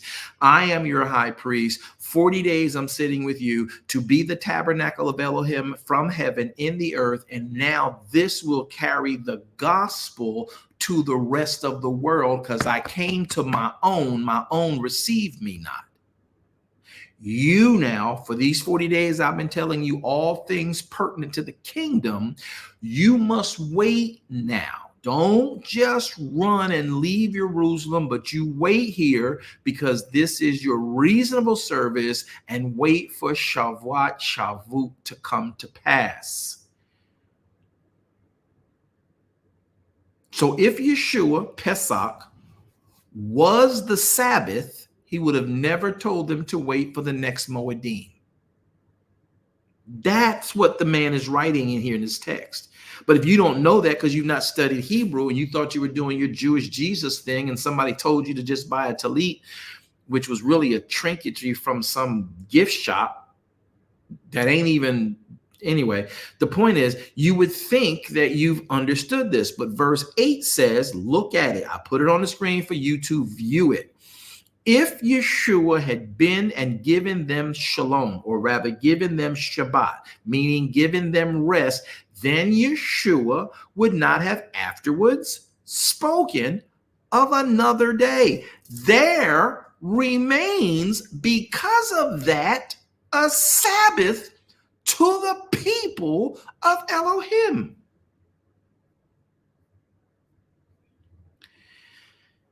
I get passionate about this every Sabbath because we get so much flack and stack and emails over this. But if you read this and stop trying to preach this, you can help people reach the understanding of this.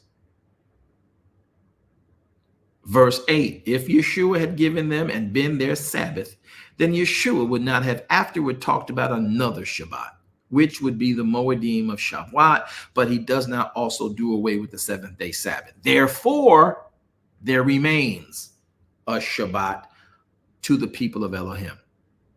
Verse 10, for that people or any person that is entered into Elohim's rest, he also will cease from his own works. That's the seventh-day promise.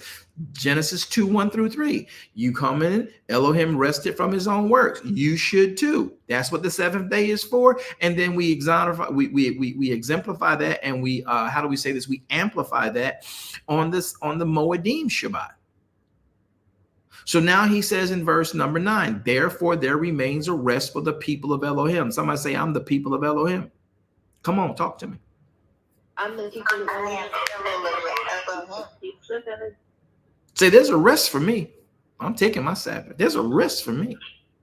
There's a rest for me. I'm taking my Sabbath. There's a rest for me. I'm taking my Sabbath. So verse 10 says, for he that entered into Elohim's rest, that person will also cease from doing his own works. Does that not sound like Isaiah chapter number 58, verses 13-14? I'll read it again. For he that entered into Elohim's rest, that person will cease from doing his own works, just like Elohim ceased from doing his.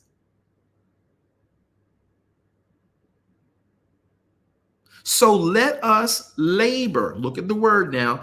Look at the word, verse 11. Look at the word. Look at the word, verse 11. Look at what he says. Let us therefore labor. What's this word labor mean? That word is spadazo.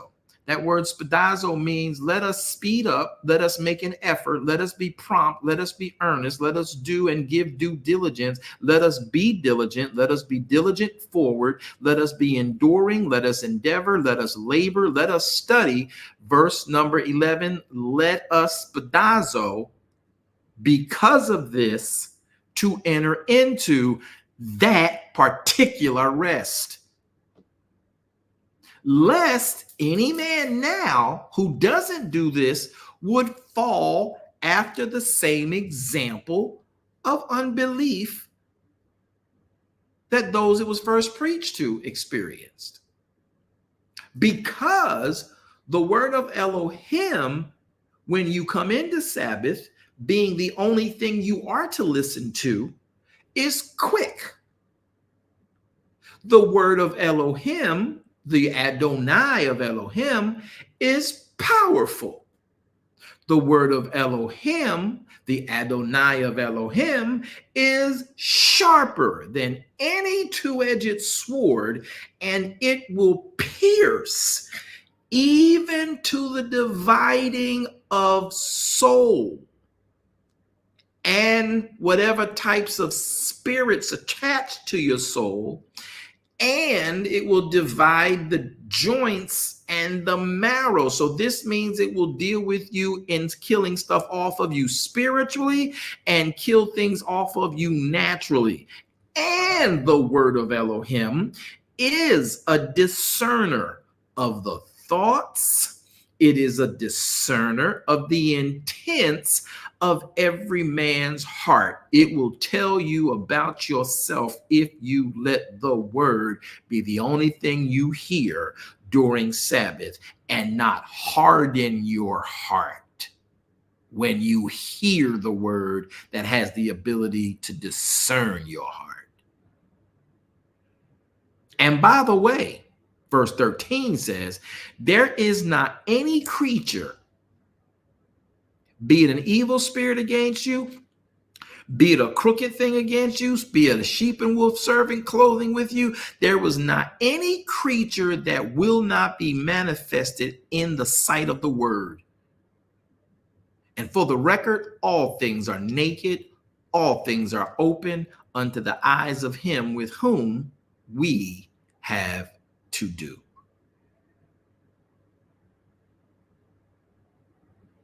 Does this hit different when y'all read this about how you Sabbath and why the significance of Sabbath is? It does. Yes, sir. It excites me. And it's been there the entire time. Paul had been trying to explain it to his own people. And thereby he then carried it towards even the Gentiles, and they sort of kind of got it. And then we allowed for, as is the history, Rome to take over. Then you got Christianity. Then Christianity from Rome's construct got split because of Martin Luther, the priest in the Catholic construct.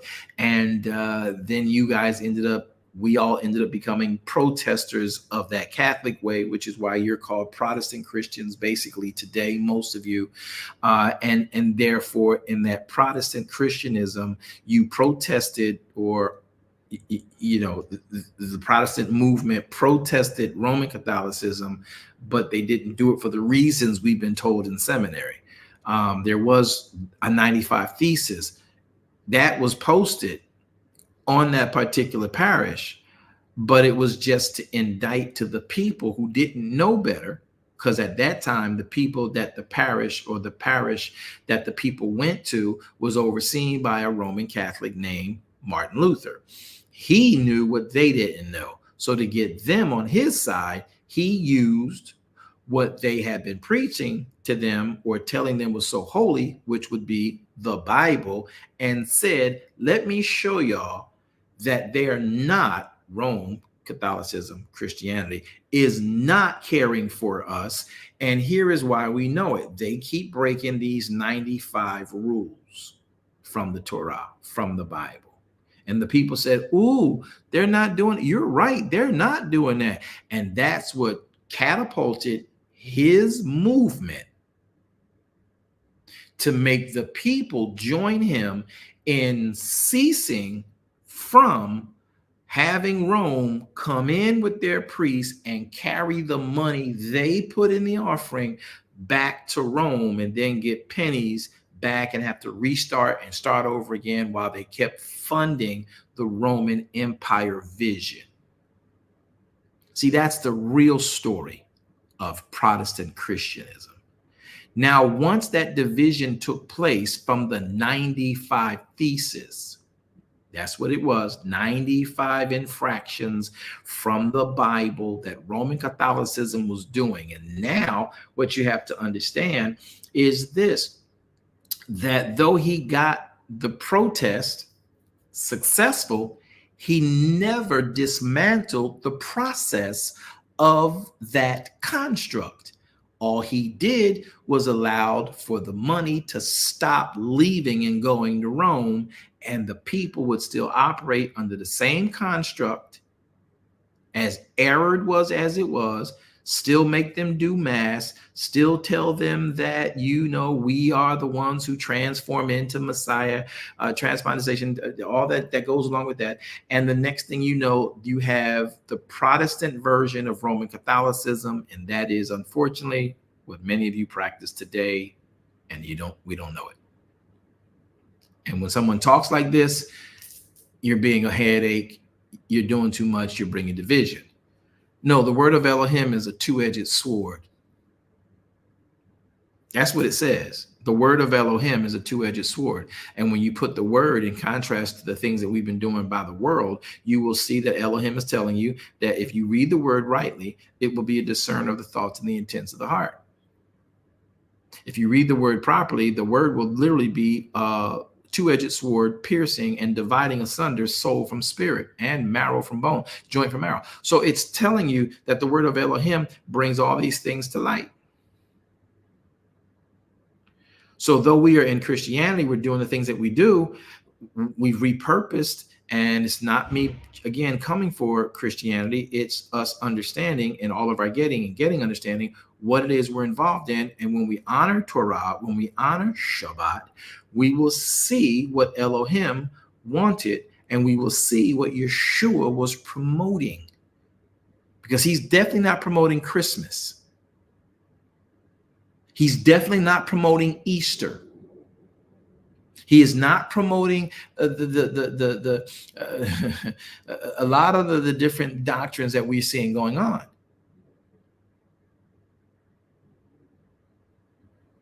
Yeshua is not promoting Pentecost.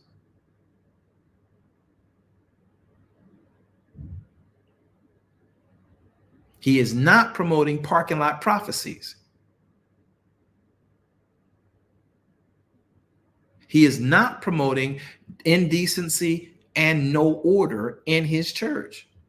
Talking about, I move by the Spirit, as the Spirit leads me, I do. Sit your butt down. Yeshua never promoted that. And the Word and the Spirit and the Holy Spirit of God cannot lead you if the word of Elohim ain't in you.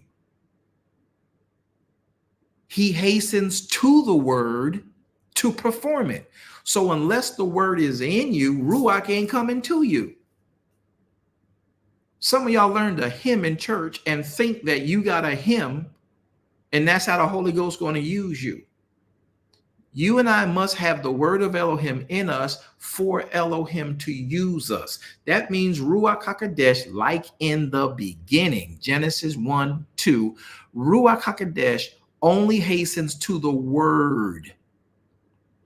And then he performs the word at that place the word exists. So when you and I get the word in us, until we speak the word with understanding, Ruach HaKodesh don't do nothing. He does one thing.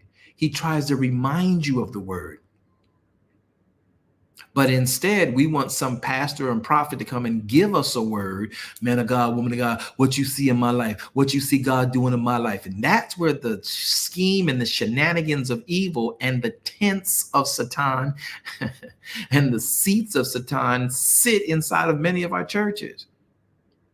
All this prophet-lying and improperly using the concept and the spirit of prophecy in the church, not understanding Elohim's instructions for how they're supposed to operate, is a farce. And when you do it that way, you never get Elohim to move on your behalf. Talking about I move by the spirit. What spirit? Because the Ruach HaKodesh only hastens to Adonai. Why? Because Adonai only articulates the plan of Yahweh. By the way, Yahweh our Elohim, Adonai is our Elohim, Ruach HaKodesh is our Elohim. So Ruach HaKodesh knows that your plans are not like his plans. So many prophecies that are put forward and you want to grab onto and carry to the bank, he can't perform that mess because it ain't him. So when Yahweh gives a plan, Adonai articulates the plan. It's already found in the writ. Ruach HaKodesh, when you put that writ in you, will remind you of the word so you can speak it in season. And then Ruach can perform it. Y'all run around here dancing over this and that, God, because people well wish you from pulpits and make it prophecy. And then you gave an offering for it, thinking that was going to trigger it.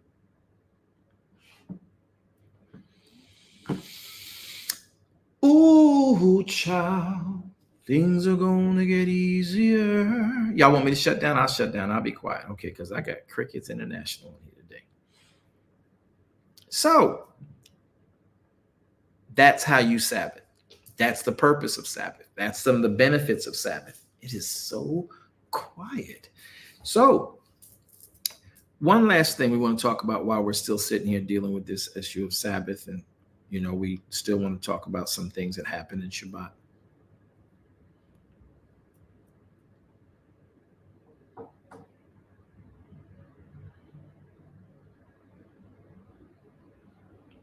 Y'all see me looking over my glasses at you? Trying to figure it out. I know some of that stuff is shocking because you never knew that. My problem is I did the church history twice. Because I was mad the first time I did it, what I thought I heard. And when I went back to vet it, it all was true. And I'm not mad at the church. I'm mad that we as humans don't do what the writ says to do, which would be in all of our get understanding. And Elohim gave us the appropriate vehicle and arena to do that vetting. Did y'all know it was called Sabbath? That's why you don't come into Sabbath speaking your own words. Or a prophecy, some prophet, prophetess blew in, blew up, and blew out to tell you. You don't come in talking about what you know and what you feel and what your theology taught you. You come in speaking, reading the writ itself. Let it talk to you.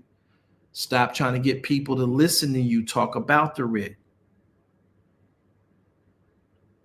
This is what is humongously a problem. And so Elohim gave us the instructions to hear from him. And he gave us the way to hear from him. He even gave us the day to hear from him. And we moved the day to Sunday. So if I really think about it, and I'm gonna play on words here. Can I play on words here? Watch. So if you use Sunday, I'm gonna play on words here. So if you use Sunday and make it the Sabbath, and then you won't use it on Saturday. So if Sabbath did initially incorporate Saturday, and then Sunday is now being named the new Sabbath day, which incorporated some of Saturday, then moving it to Sunday meant you should be seeking the sunlight. When Sabbath indicted, you sat down. So was sat that day the right day?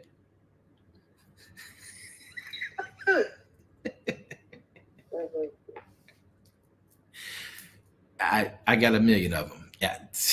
All right. No, y'all didn't like that? Okay. All right. So while we're here in Sabbath, for those of you who are still in your Shabbat,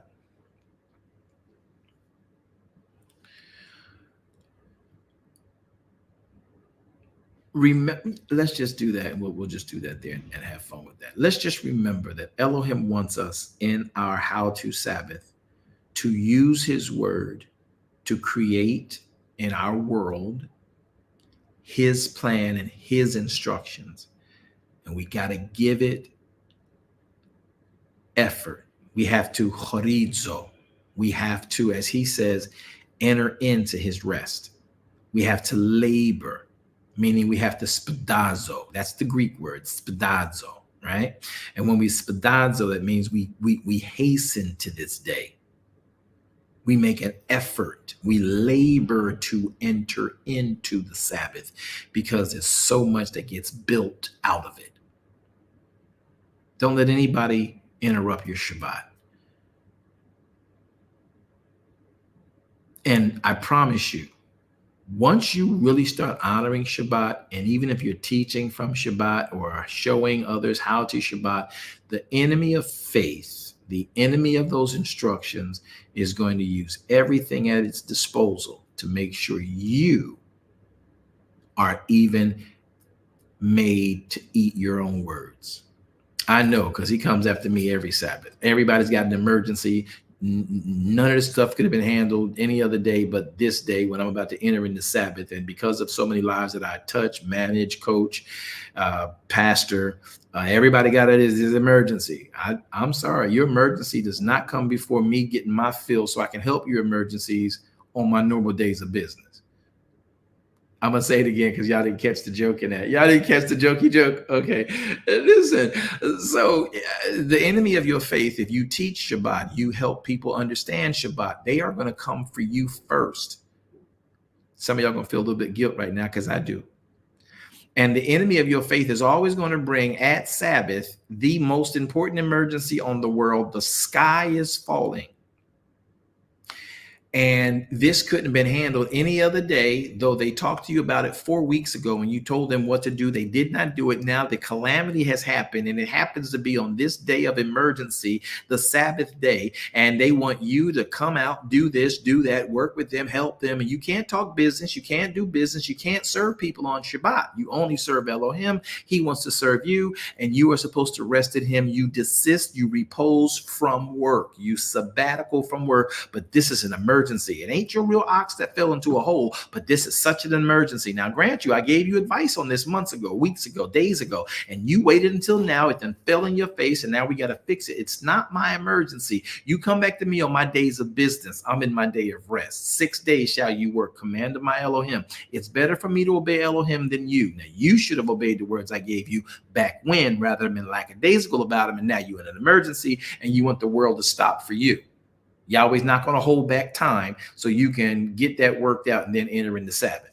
He ain't going to do it because we are supposed to spadazo ourselves, labor to enter in. Make sure you got every potential problem. So when a real issue comes, becomes your ox in a hole, your donkey in a hole, you can get him out with no guilt, and you don't have to worry about everything in the world fighting against you. So remember this: when you are teaching, when you are sharing, when you are encouraging Shabbat and the elements of how people can be blessed through Elohim, the enemy of that instruction, evil, is going to come for you. So you eat your own words, you fail your own commitment, and they're going to use every possible thing in its power connected to you to draw you out by sympathy, by empathy, by drama, by trauma, by anger, by wrath, to get you not to honor Shabbat so you can't get to hear his word in the day he wants you to listen to his word. So you can harden not your heart in that day. But if you start your Sabbath off with their emergency and your heart gets hardened, it's going to be difficult for you to receive of Elohim by the time you get settled in the Sabbath, because now that's got your attention and you don't really know which way to go. You might say, well, I made it in the Sabbath, and because I do it too. I made it in the Sabbath and I'm good. But you still thinking about that last thing before you slid in the Sabbath, because you had to deal with their emergency or an issue that seemed to be pressing and you let it become pressing. Don't let anything keep you from Sabbath. Let the whole world drop. If you were dead, what would they do?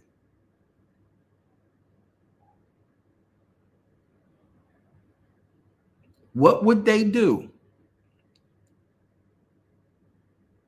if you were not here?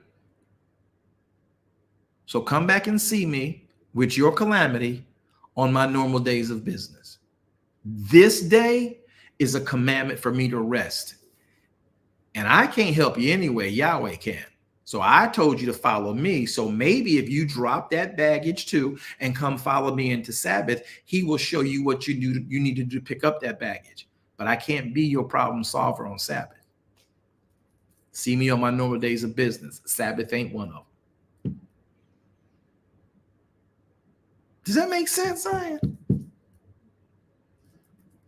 Makes a lot of sense.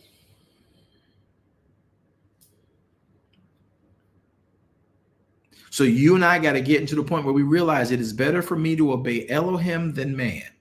I gotta keep Shabbat. I gotta do what he said do. And you know, sometimes these situations are going to seem so stressing. It's like, oh my God, I got help. I gotta do something. I gotta help. No, you don't. Because you didn't get them in it. You can only point them to who can get them out. You can only be a witness that he will do it.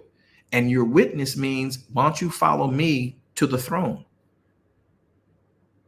But I got to get this done. If I don't, the deadline. Elohim can hold that deadline up if you come and honor him by giving him your problem.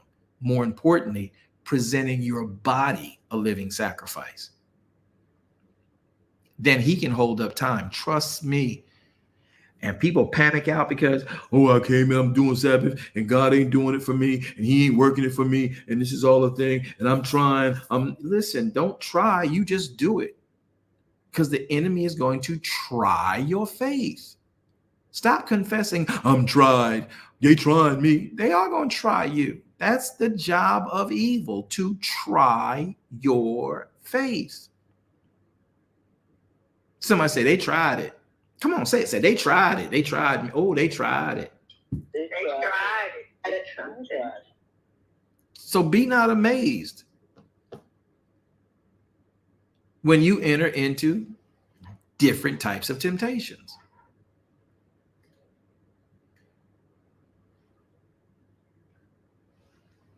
They tried it. They're going to try it. They have to try it. It's their job. Your job is to let what they trying to do and not let it get you, and just do what you're supposed to do. Labor to enter in to that rest. That problem, I promise you, will become an ant hole, an ant hill.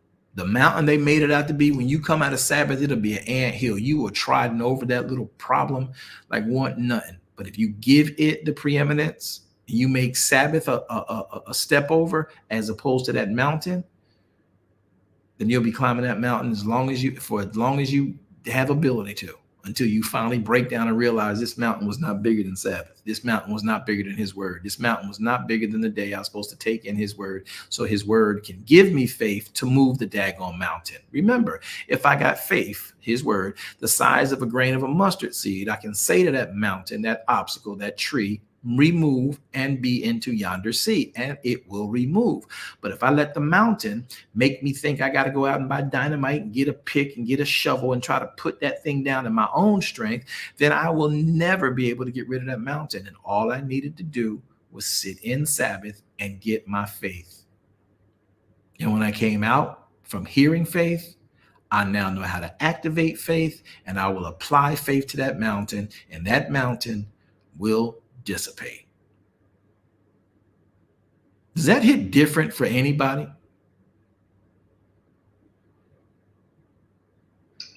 Just for me.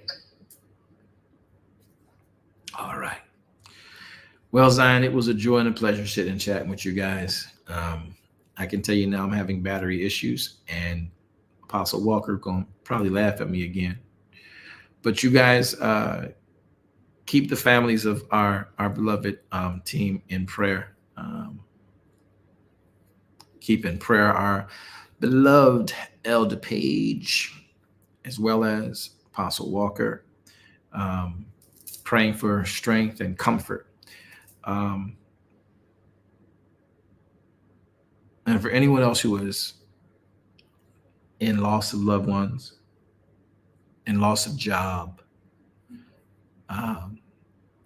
with a, diagnosis of medical concern, Yahweh's able to fix and heal and remedy every circumstance that's given.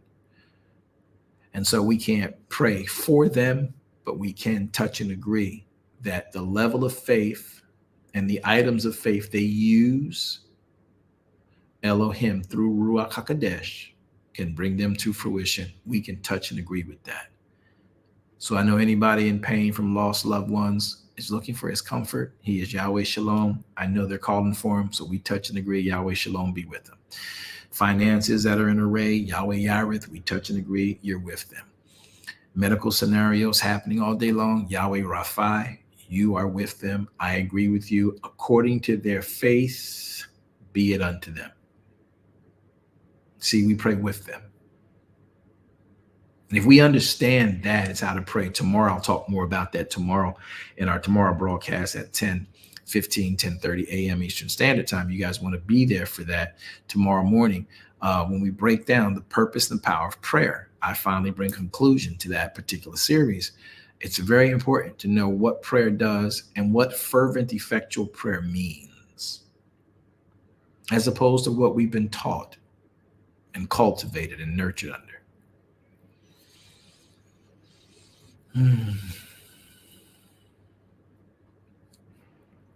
Did I tell y'all I love y'all? I really do love y'all. Love you too, Apostle. I wasn't. I didn't mean to. I didn't mean to get that to come back in a domino effect. I just want y'all to know I really do. I love you. Meaning, beloved, let us love one another. For love is of Elohim, and everyone that loves is born of Elohim and knows Elohim. He that loves not knows not Elohim, because Elohim is love. So I love making sure you and I know him, love, better. And I'm grateful that you pay attention and you listen and you come in, and this is a place you enjoy because it's a safe place to just learn his word, be introspective, be retrospective, and be aggressive towards a new way of life in the kingdom, and helping to identify and get proper discernment about a lot of what we've been doing in our faith walk with religion. And true religion is knowing his word and complying with it. So I'm grateful that you find this a place that you can learn from. No strings attached, no charge. And I love you guys because you're trying to know Elohim better.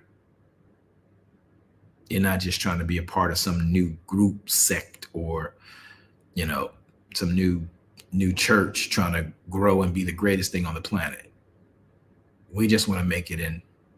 We want to be able to hear him say, well done, my good and faithful servant. All right, everybody, it's been an absolute joy working with you. Shalom, Apostle. You have a question in the chat if you'd like to take it, sir. What's the question? The question is from Brother Timothy Johnson. Shalom, Apostle. Does the law of first mention apply to the message by Elohim to stay in your dwelling for all Sabbaths?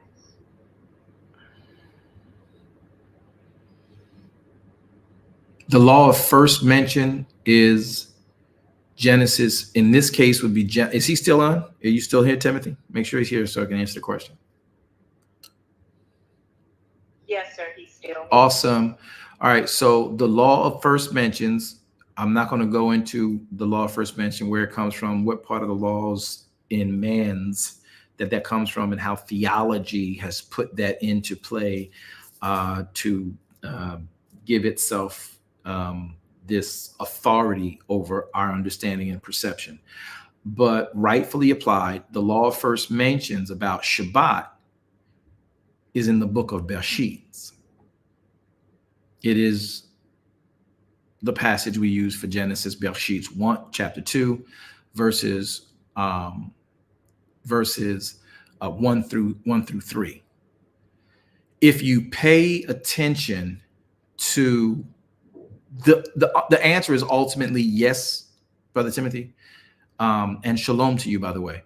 It is yes, and I say this very strategically, because I don't want it to be misconstrued by anyone. And I know the different debates that go on with that passage or with that question. So I want to cut it in the bud. I want to put whatever over it to make it grow greater fruit so that everybody can be edified from it. So the law of first mentions in this instance, just to give the facts, is Bereshit 2, 1 through 3. And if you pay attention to that, if you go into Bereshit chapter 2, actually, the law of first mentions about Shabbat technically is in Bereshit 2.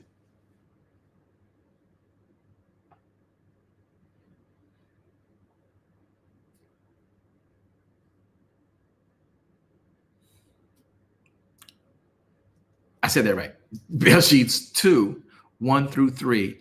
And then the activity of Shabbat is also in 2, 15 through the end, when you hear the story of Adam calling all the animals by name, because Yahweh, chapter 1 of Bereshit, Yahweh made 6 days. In the end of 6 days, he made man. Then he made day 7, chapter 2, verses 1 through 3.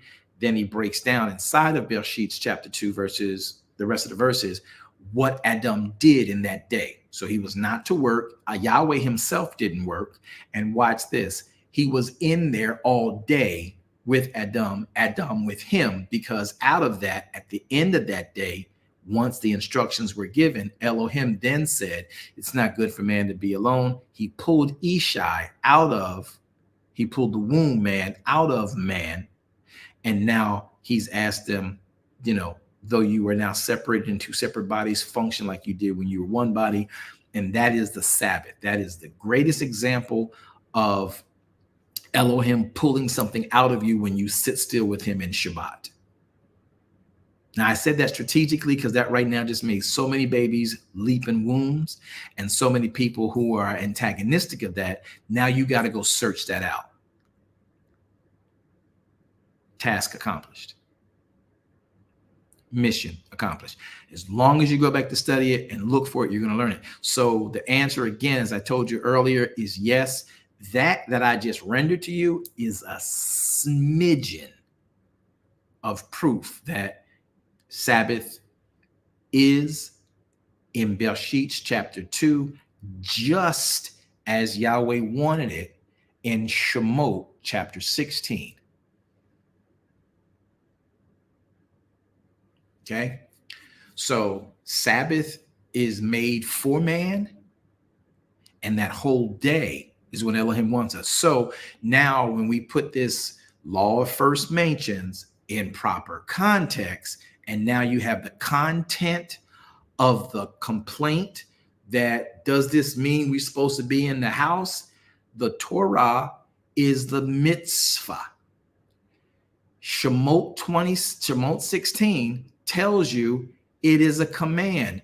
Do not leave your home on the 7th day. Do not leave your place of residence, if you got a 5-acre space, if you got a 12-acre space, a half an acre space, whether you got 100-acre space, you have the right to roam your entire deeded property. But you don't go down to the tabernacle on Sabbath, the seventh day. You don't go to the market on Sabbath, the seventh day. Now there is a Sabbath called the Moedim, which is known throughout Christendom at large as the 7 appointed times. Another AKA for that would be the 7 feasts of Yahweh. Another poor AKA of that are the 7 feasts and festivals of Israel, right? They're not Israel's, they're Yahweh's. He made Israel to operate in them so the rest of the world could see the benefit of them. So that being said, the law of first mentions is clear that you do not leave your home on the 7th day. So when people read the Brit Hadessa and they hear Yeshua, which was his custom, went into the temple to read, that is directly and inextricably connected to a Moedim. And when you see him going and talking about in Mark chapter 2, Luke chapter 6, when they're talking about, is it Luke 2 or 6? Which one is it? I think it's Luke what? Let me see, make sure I got it right. Luke, I always mix them up. Yeah, Luke 6 and Mark 2. So when you see them in Luke 6 and Mark 2 talking about why is it that your Talmudim are walking through the fields, grabbing the corn, rubbing it with their hands on the Sabbath day? Because that was a Moedim. That was a high holy day, a 7 appointed time when they can go from their homes to the tabernacle, to the temple. There's a big difference. Nobody has helped Christendom put that together.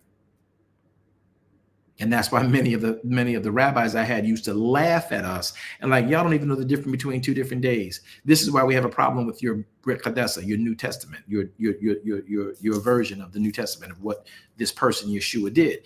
And so when you're able to break that down and make sure that there's a delineation, that there's a difference between a Moedim Shabbat and a 7th day Shabbat. 7th day is first mention.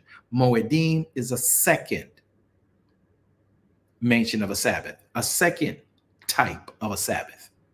So yes, in that Sabbath's 7th day, you don't leave your residence.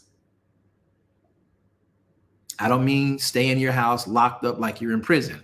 I mean, you can roam your yard, roam your property line, however big or small it is, and you're just there allowing Yahweh or Elohim to come in. And as your feet trod on your ground, you have Yahweh's presence is filling that space. I can't even tell you the spiritual prowess of Yahweh Sabbath that begins to take over and command your property, because you're telling him, have your way in me, all of me.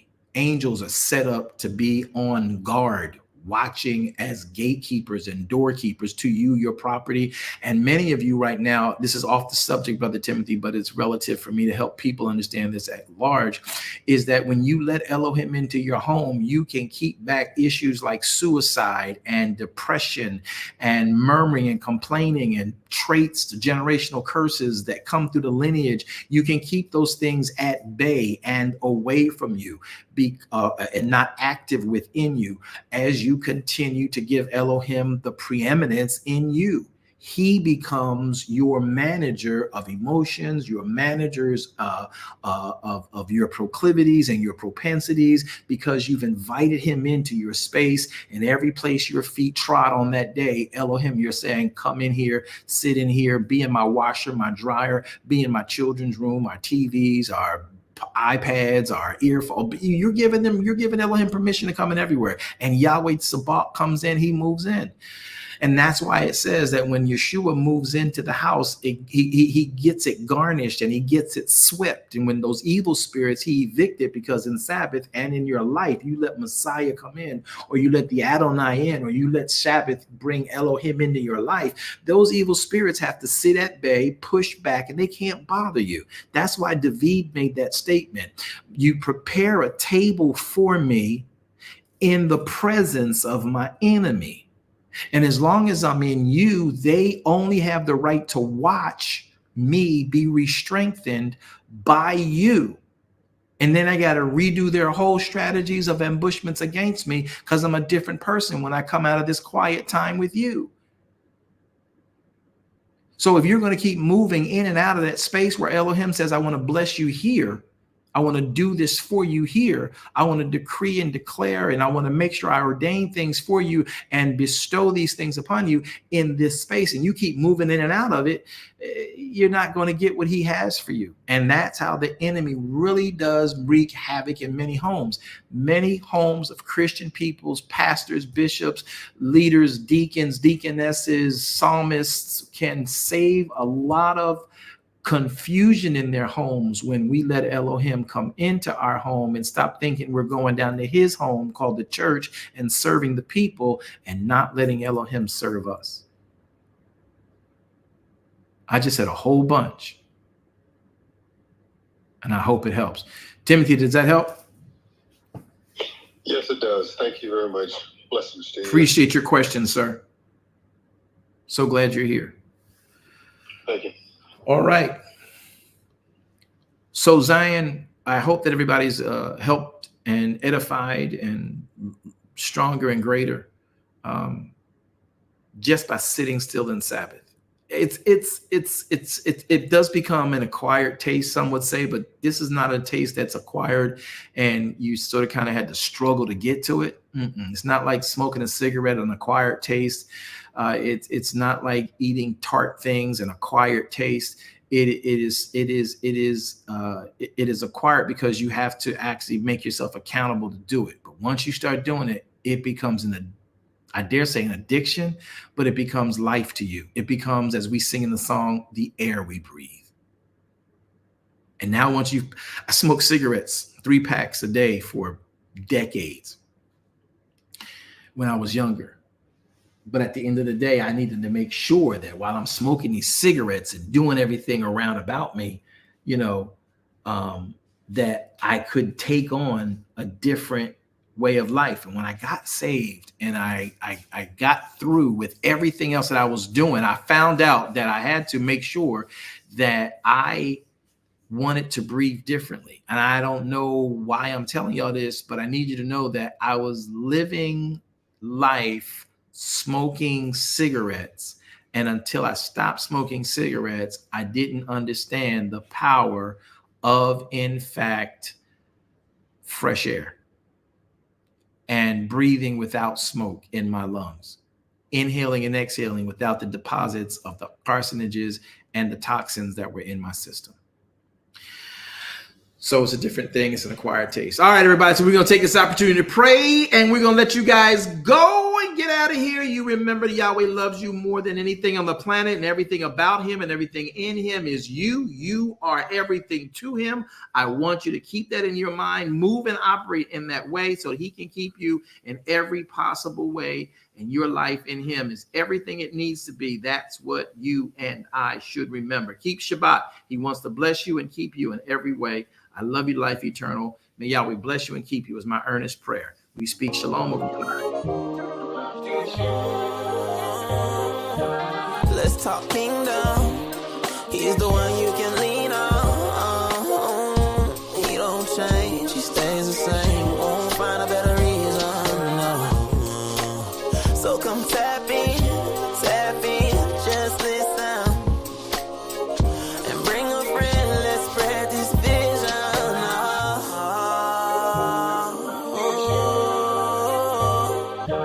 Let's talk kingdom. He's the one you can lean on. He don't change. He stays the same. Won't find a better reason. No. So come tap in. Just listen.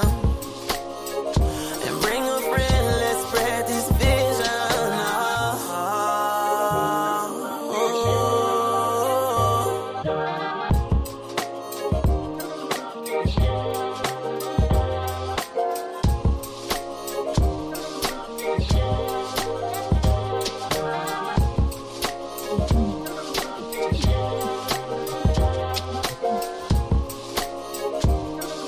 Apostle.